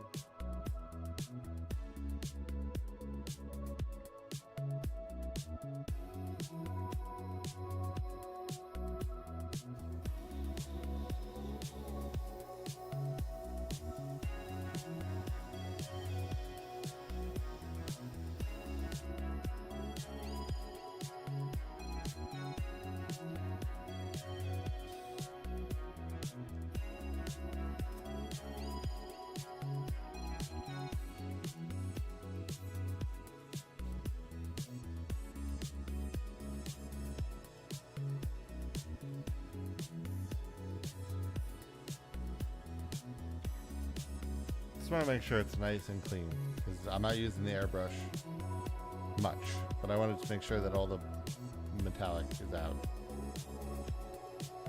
I may not use it. I might. I could still use it. I'm sure. So in case I don't want anything to be like hard in there. All right. That's good. Set this aside. that I'll clean out later. Over here.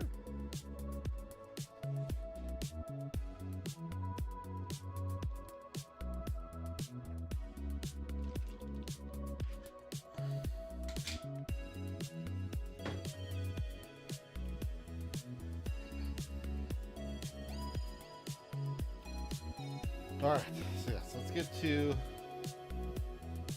one of the guys I can paint here. Which one to use? You were the one that, this is my test dummy one. Alright. So, this is going to be funky. So the first thing we got to do is get a little bit of white down on the wet palette.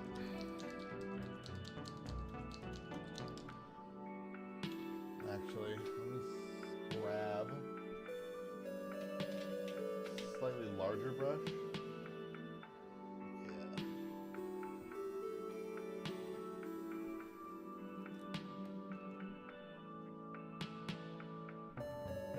Yeah. Brush butter it.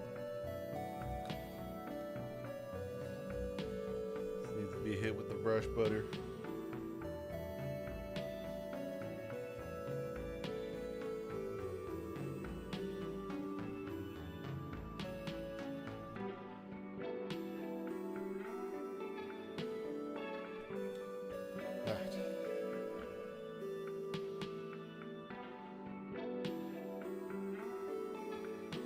Not putting a whole lot down, just enough.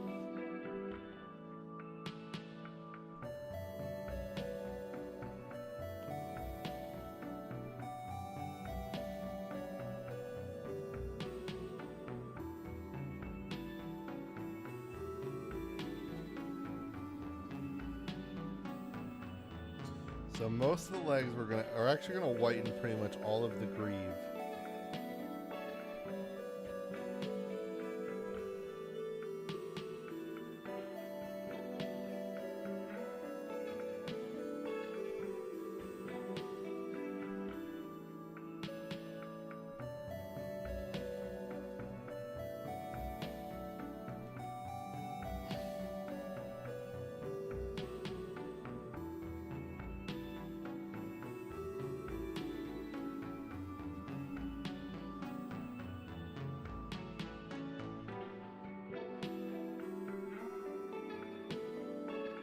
I don't know much of that I just showed there, but I just kind of showed how you like very quickly deal with fucking up. I accidentally got white up here on this second part of like the second greave here. I'm gonna bring this down a bit more. Need the magnifying glass. But yes, so I kind of got it into the foot. So this might be hard to see, but I really can't. I got it. These are like weird angles, so it's gonna be hard to show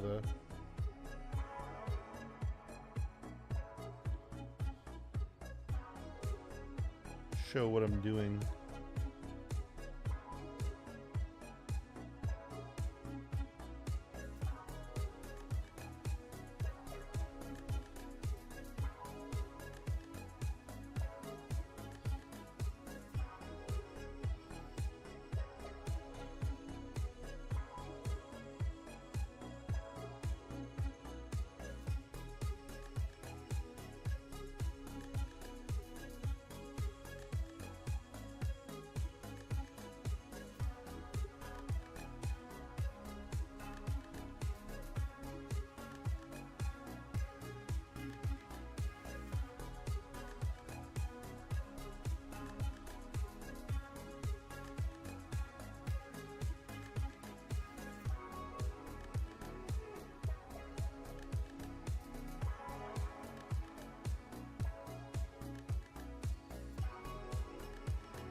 show you a little clearer now.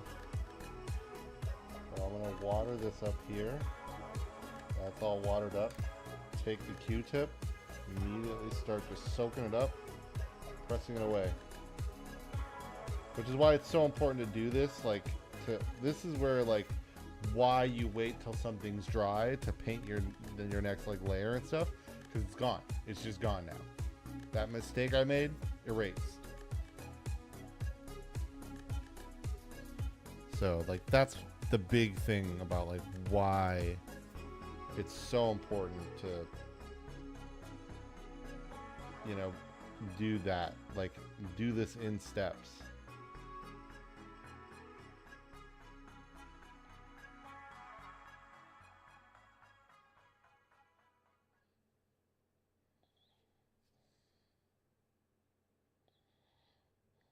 And this is going to need multiple layers because there's coverage and all that.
Let's get to this first one.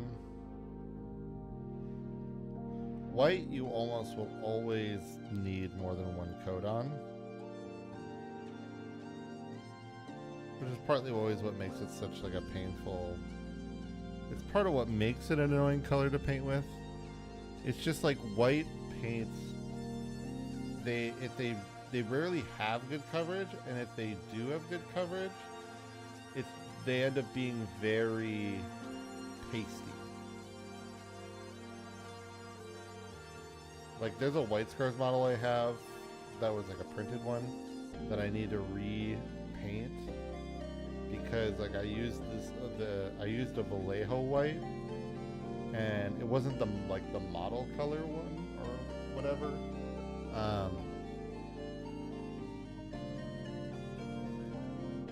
It was it's like the old simple formula, and the thing is that is like very strong. Like it wants you to, it kind of wants you to use that really thinned, like really thin, and it was already thinned. So it wants it like really thin down, or like very spread out. Like it was great for dry brushing.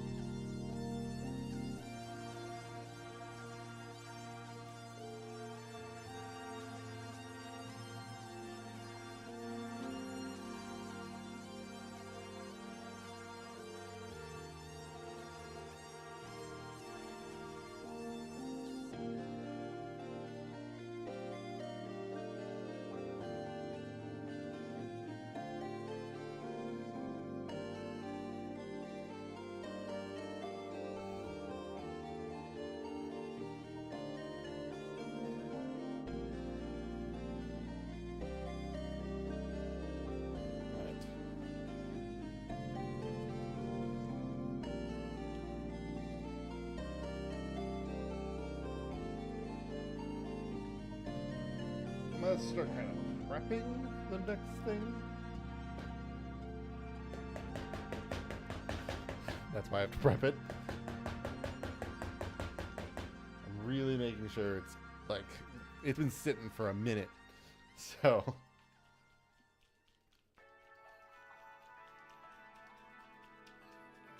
And the thing is, like, the tone of this yellow may not work, which is why it's like, this might be, this is like where I might have to like revisit this later to finish the rest of it, but I'll at least maybe do this color to show like somewhat a proof of concept.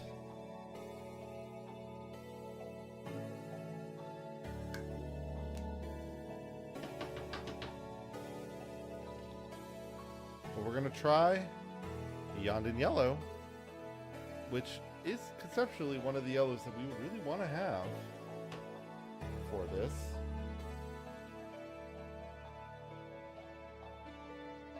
So I'm going to try two things. We're going to try that Yondon Yellow, but I'm also going to try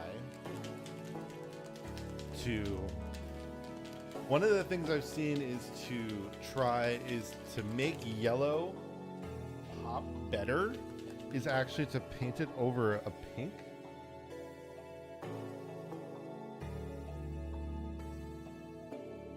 So I'm going to try that. So the thing I'm going to try with it is I'm going to try to actually do it like very thinly and almost to the point of being like watery. Let's see how that goes.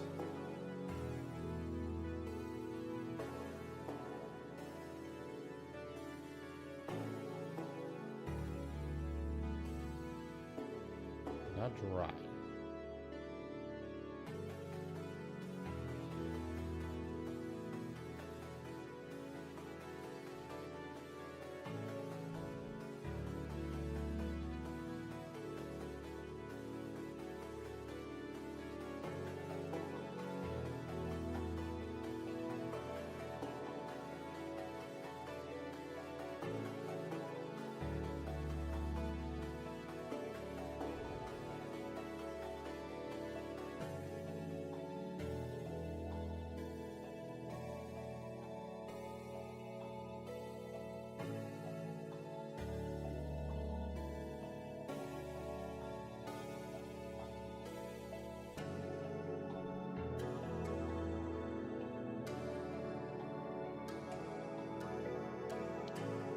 I'm accidentally catching some pink where I don't want to, but it's on stuff that's going to absolutely get painted over later anyway, so I don't really care.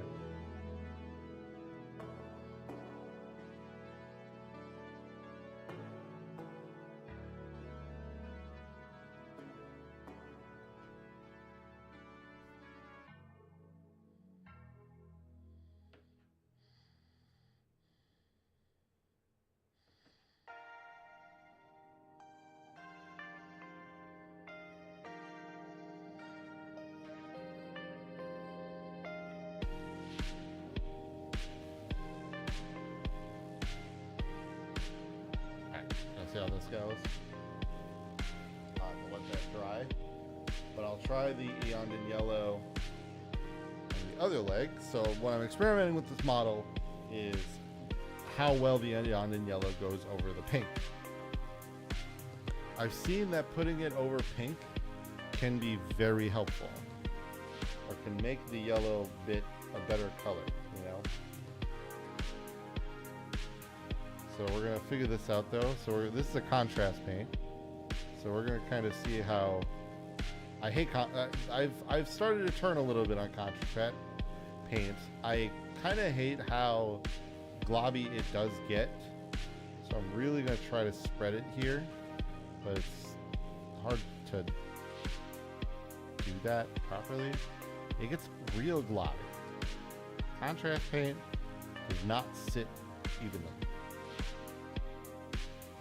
And I would rather be able to get it to spread evenly and then maybe have it dive into the shadows a little later. So that's what I'm trying to do right now. Why I'm kind of spreading it around extra. Making sure nothing's sitting too long here.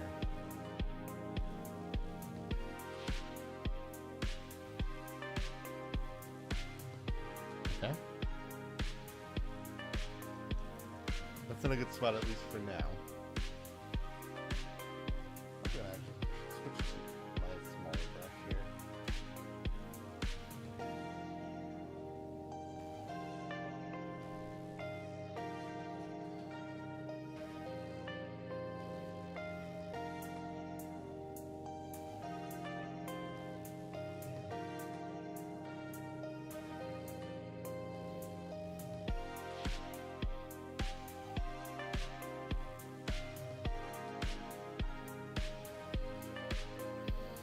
Okay.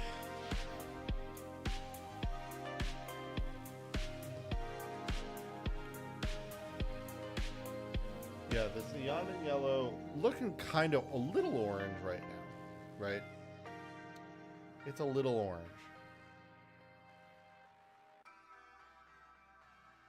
But it'll potentially serve its purpose that I need it to.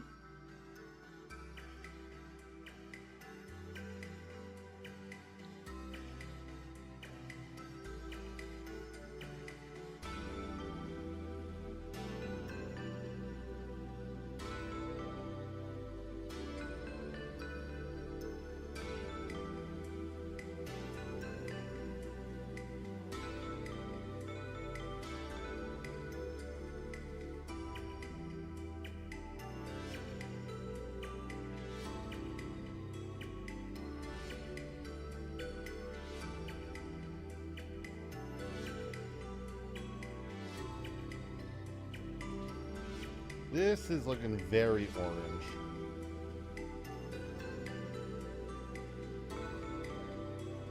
Yeah, like, at least while this isn't perfect, it's better. It at least looks more yellow.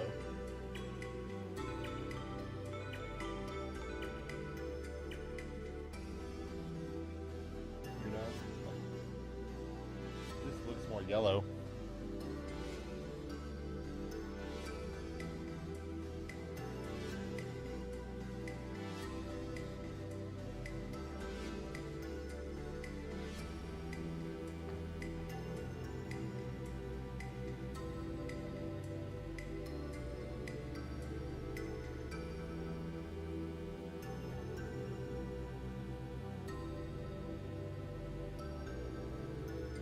Just cover it. Maybe what we do is I try to mix in a little bit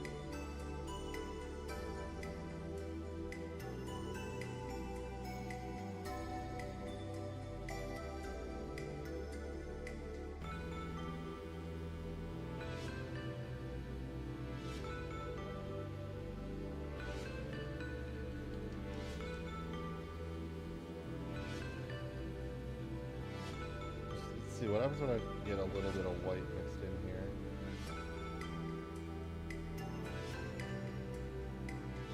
Almost kind of dry brushing it.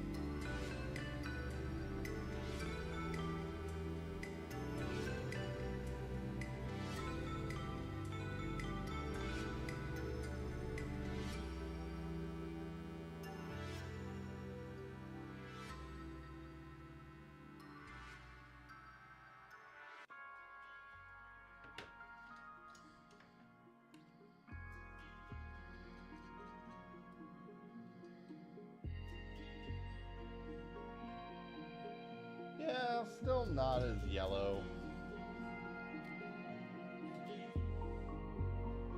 Still pretty orange.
Not get its best drying time here.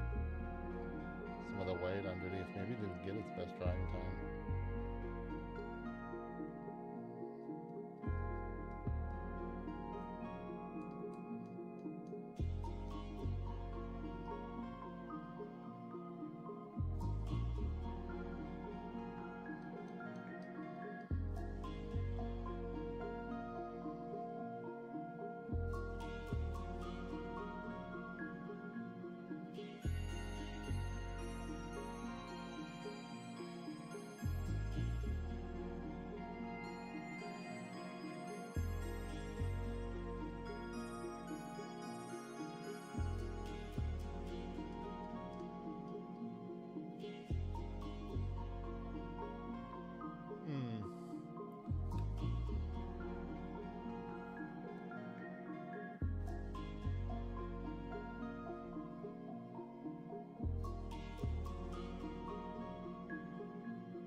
The thing is, on camera, colors can sometimes be deceiving on camera.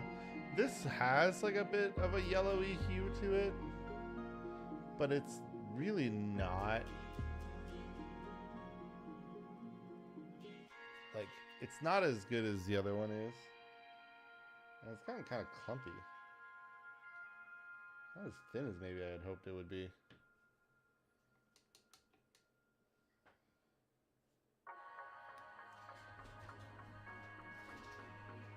One second.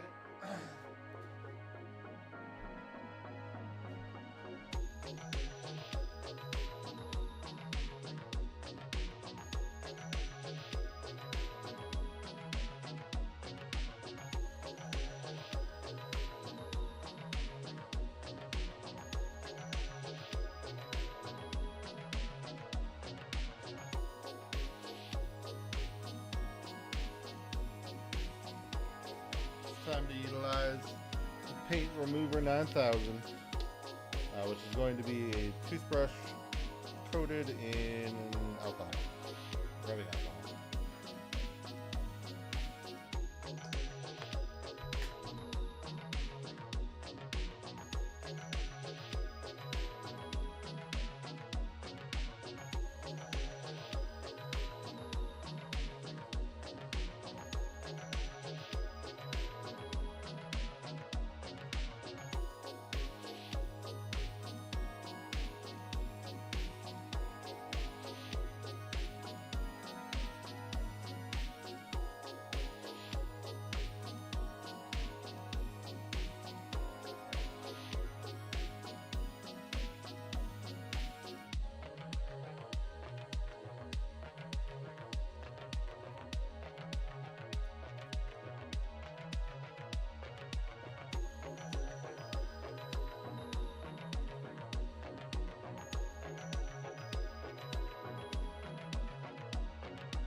see. So now I'm rubbing as much paint off as I can. I don't need to go to the bare anything, you know. I'm just, because at this point now it's just getting anything that's excess out.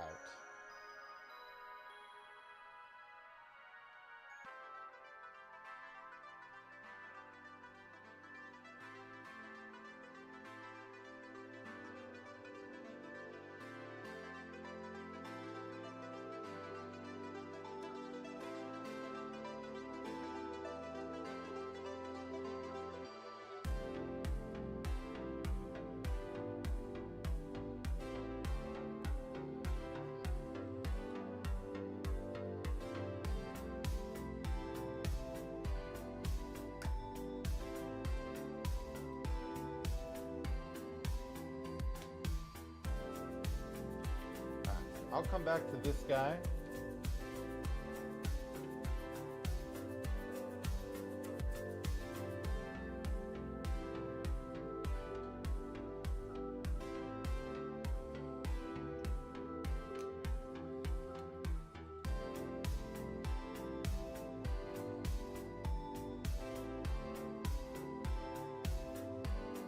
One second.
You know, I forgot what I changed my mute key to. Because I changed it so it wouldn't be the same as Discord. Okay, I remember what it is now. So, all right. So let's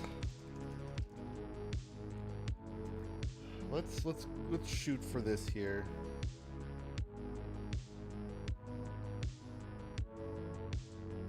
So I'm gonna spread this on here. I'm gonna try to make it pretty thin as we go. And I've already globbed it up. It's so hard not to.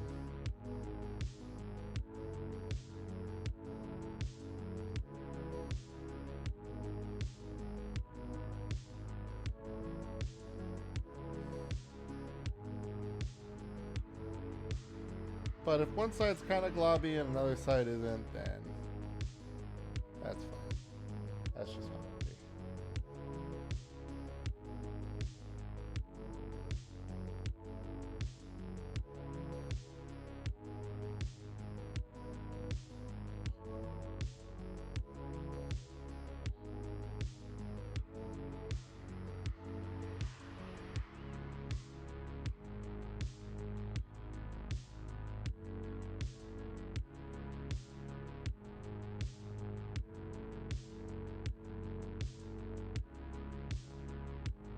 Because, like, actually, like, when it's yellow, when I see the yellow and it doesn't glob, it actually looks about the yellow I would want it to be, which is Yondon.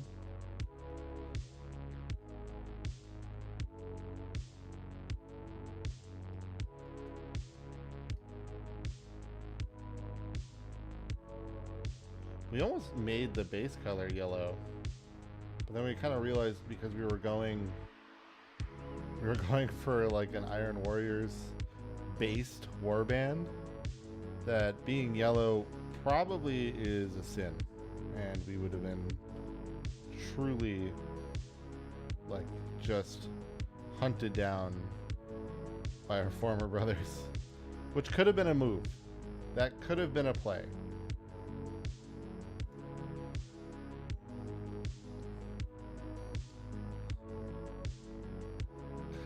Never comes on though. I probably should honestly have just put this in an airbrush. But that's what I'll do for the next part. I'll put it in an airbrush with the one I'll record on. If my sample model's a little sloppy, then I got one sloppy one. And that's how it'll be. Contrast paints are so good inside of airbrushes, so that's why I was like, you know what? I'll just put it in the airbrush. Give it a quick bit. Okay, that should be enough because I don't need a lot.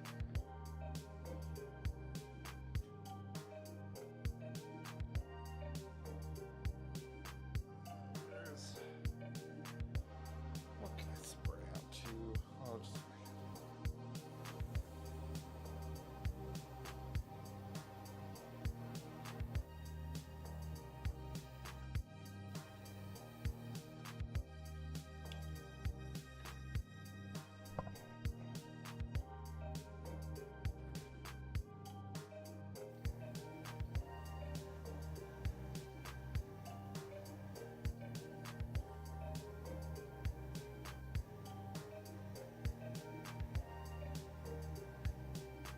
Here we go. This is what we want. Yes. Yes. Oh, glorious yellow. The yellow I've been looking for. Yes. Yes.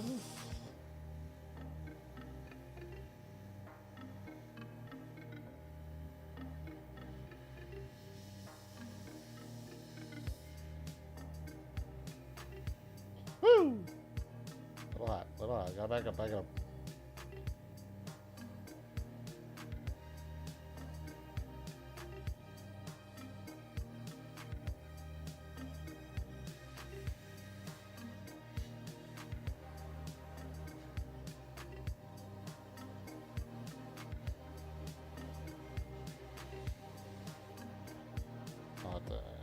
second.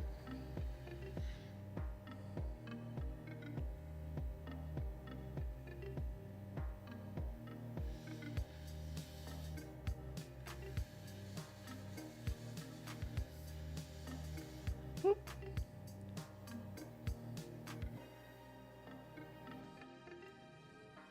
Yeah.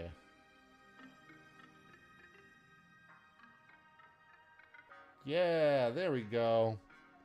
That's the yellow I'm looking for.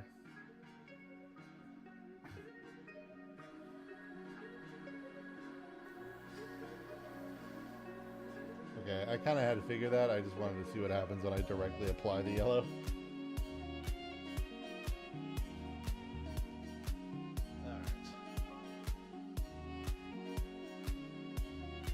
I'm gonna have to leave it at that though, but I'm glad to know at least I don't have to go buy another yellow.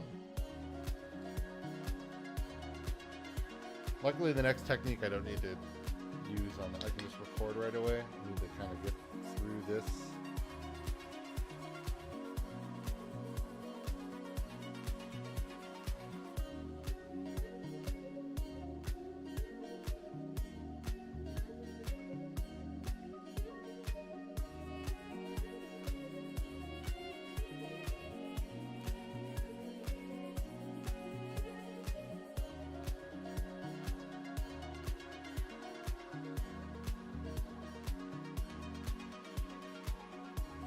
Right, clean, so I'll zoom out.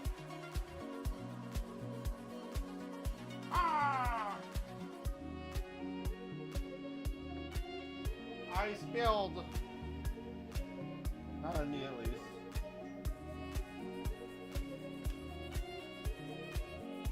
Okay, I need.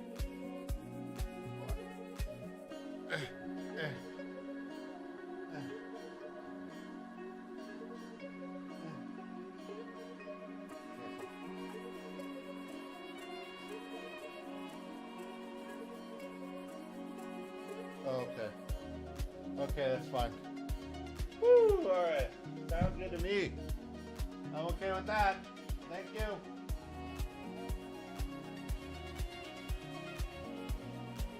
So my wife had to call me because we both work in news. That's a big thing. So there's a bit of a scene or a bit of a story developing. And the worry I was going to have was potentially, because she might have to work late, I was worried I'd potentially have to come in early.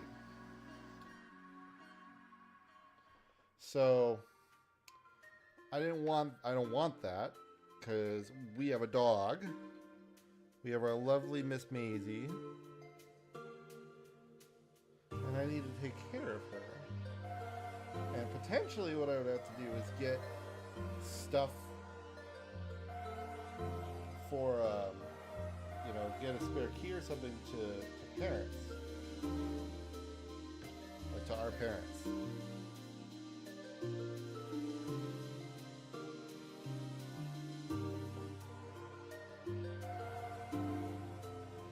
But if I get called in early, that's a problem. I can't do that.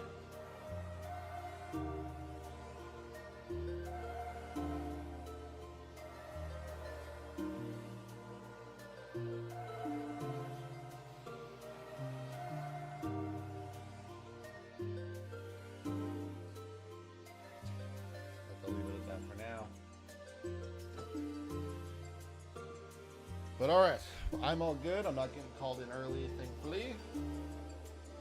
So we're all good here. So all I gotta do right now is get through some blood stuff and then do some rust. Or reds. Okay. Did I mention how I have to fucking clean the shit out of this? Oh my god.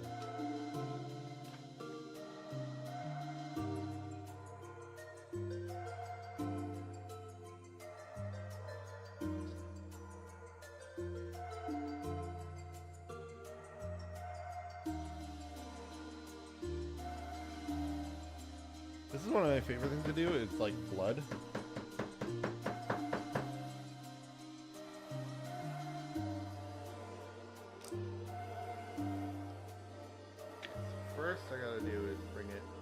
onto the wet palette.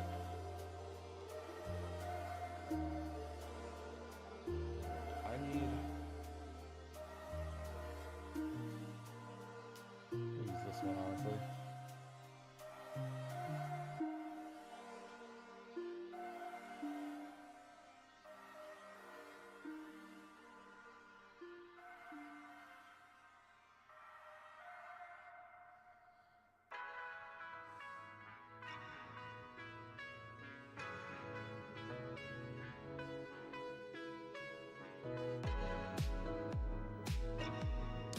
Roll on this guy.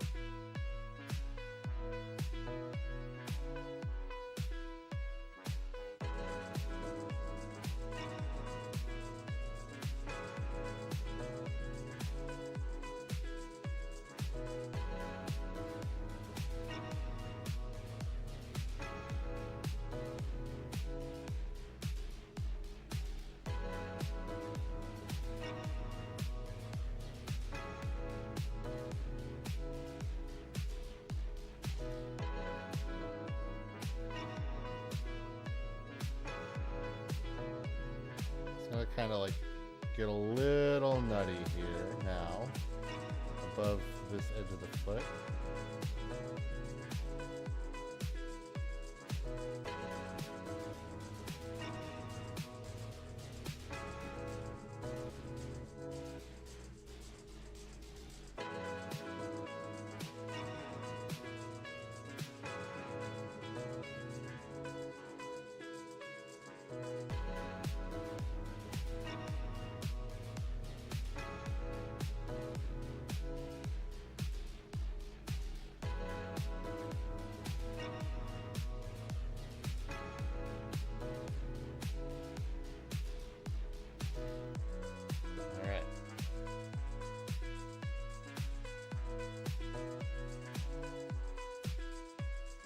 I want him to get globby here. Now what we're going to do,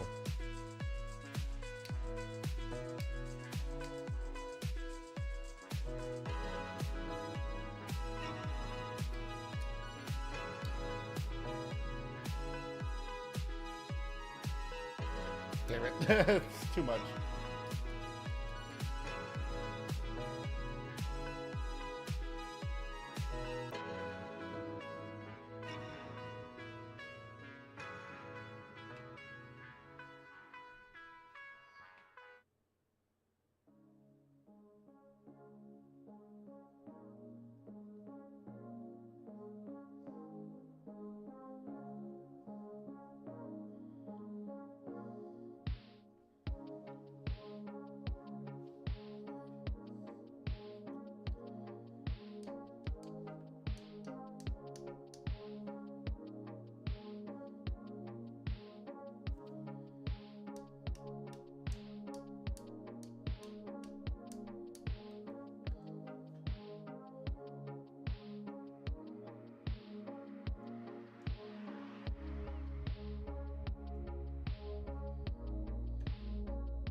looks pretty good. I like that's looking pretty nicely bloodied. Cause then when I hit this with the that with the dark, I think it's gonna really like feel ingrained and like gross. Got more paint on my hands.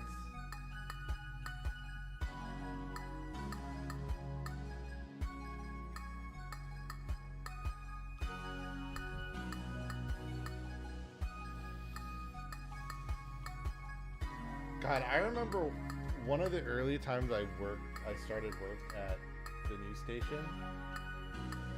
I had to explain it. I'm not old. I'm not that old. Yeah, I'm pretty. I'm an adult. Like I am a grown ass adult. But like,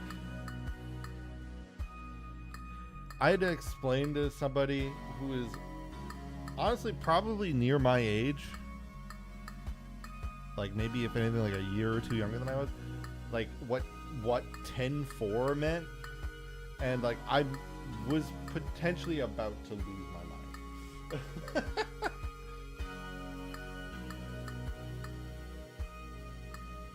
I'm like, what do you mean you don't? What?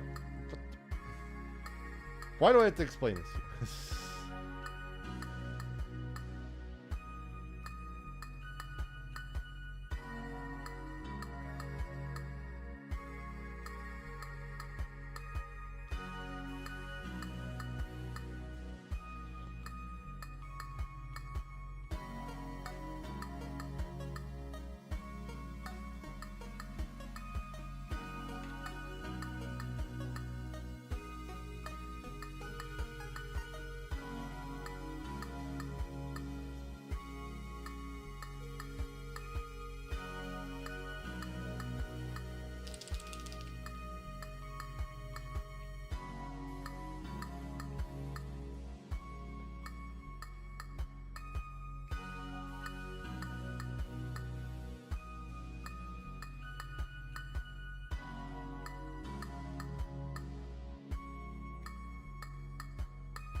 Might have to re-input some red here.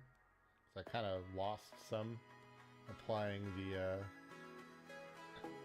shade, but we'll see how it rolls here.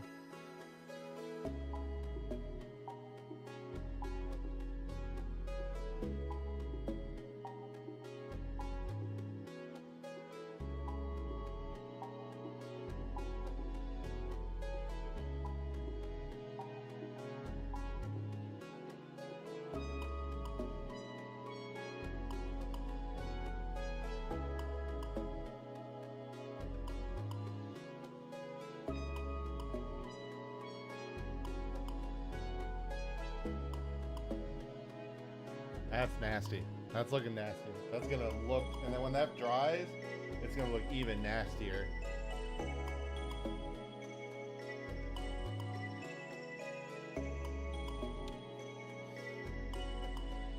Alright. Let's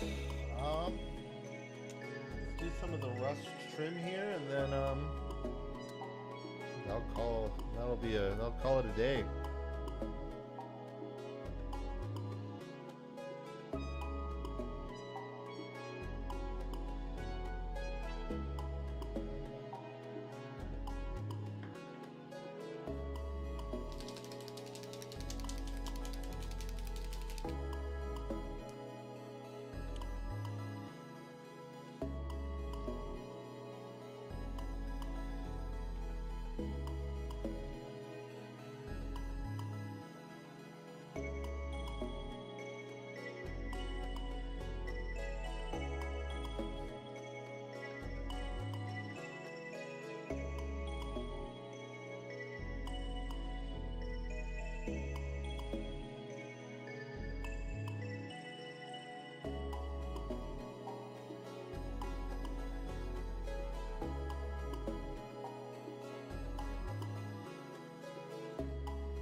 The thing about these streams is like, I always want to like pull clips or highlights from them, but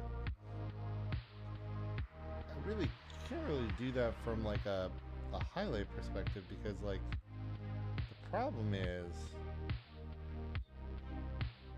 I don't do a crazy amount of talking. This is some of the least talking streams that I got.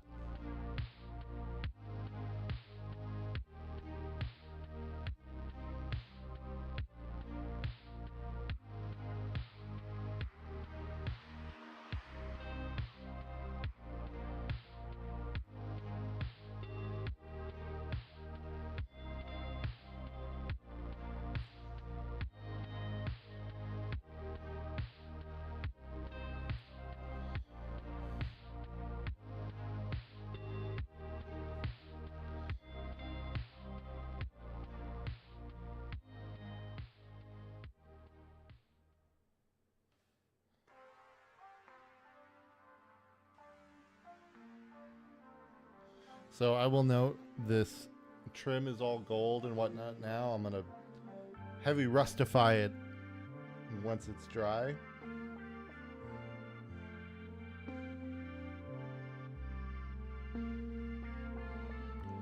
One of the things I'm also like really happy about, like us deciding with this this Warband homebrew, is that we went very chaos instead of renegade.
It's like something to forget, you know?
Now comes the fun part. Rustifying. Or rust.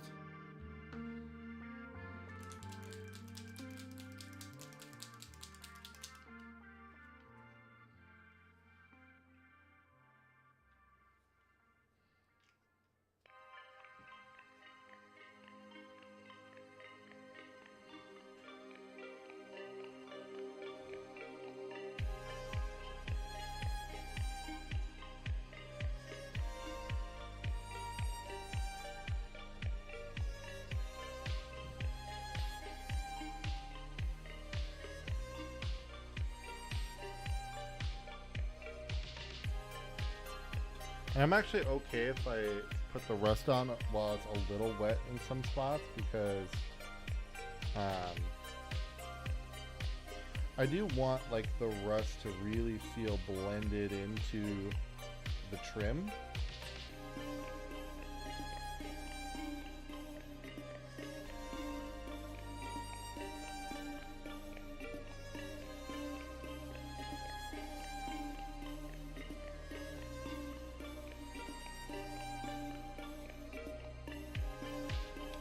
Probably could have put gold on the head. I don't really think about that.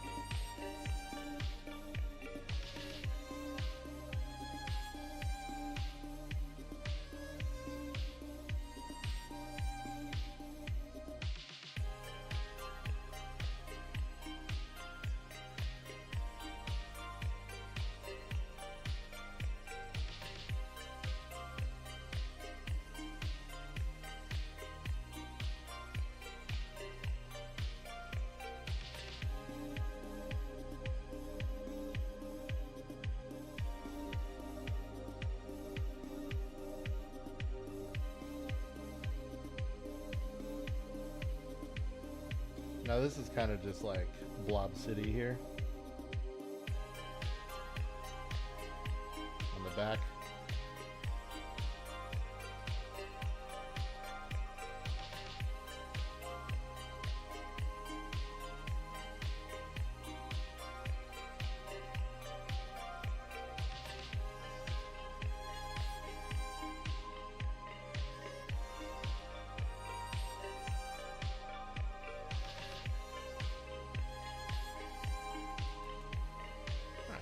I'm gonna put some trim on the head there. I think you could use it. I'll let some of the other stuff dry here.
go. Got actual red. Got actual eyes in there. Look at that.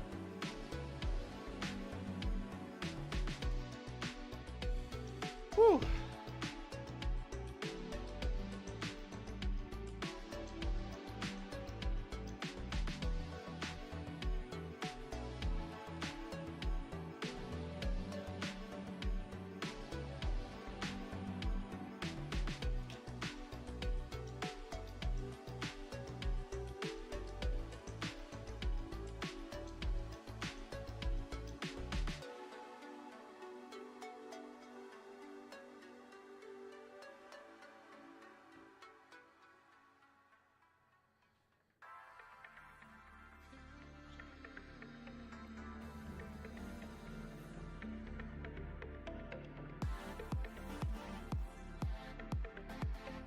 Another good old glob. And I want it to feel real rusty, so I'm like, that's why I'm really applying the rusty.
Alright, we just need to wait for this to dry out pretty much, and then we're going to be in solid shape. Just forgot about this.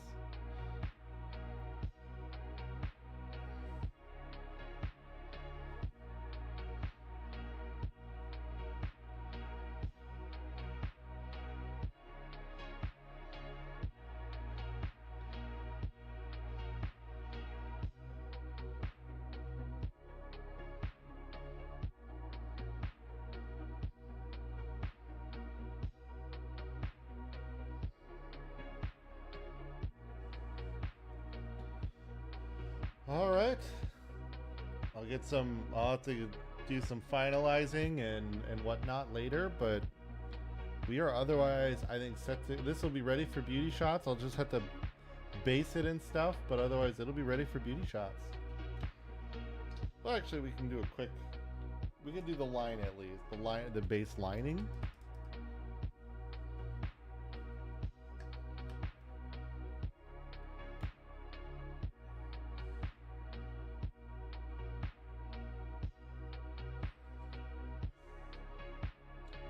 Where's my black?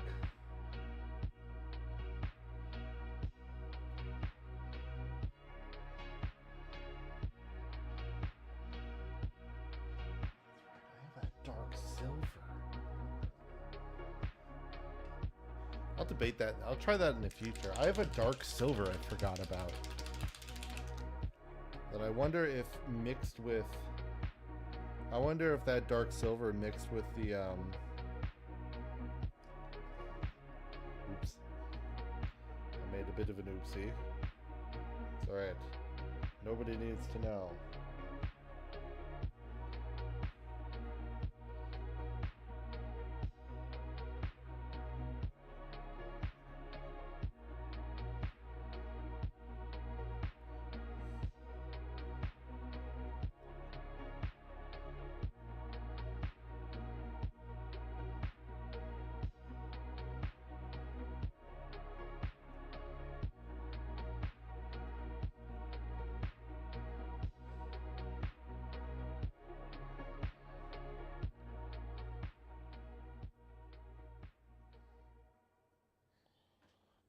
Alright. I'll come back to this, finish the base, and then it'll be seen in very pretty... I'll have pretty shots of it, and others like it in a couple weeks. But this is a great kind of first look here.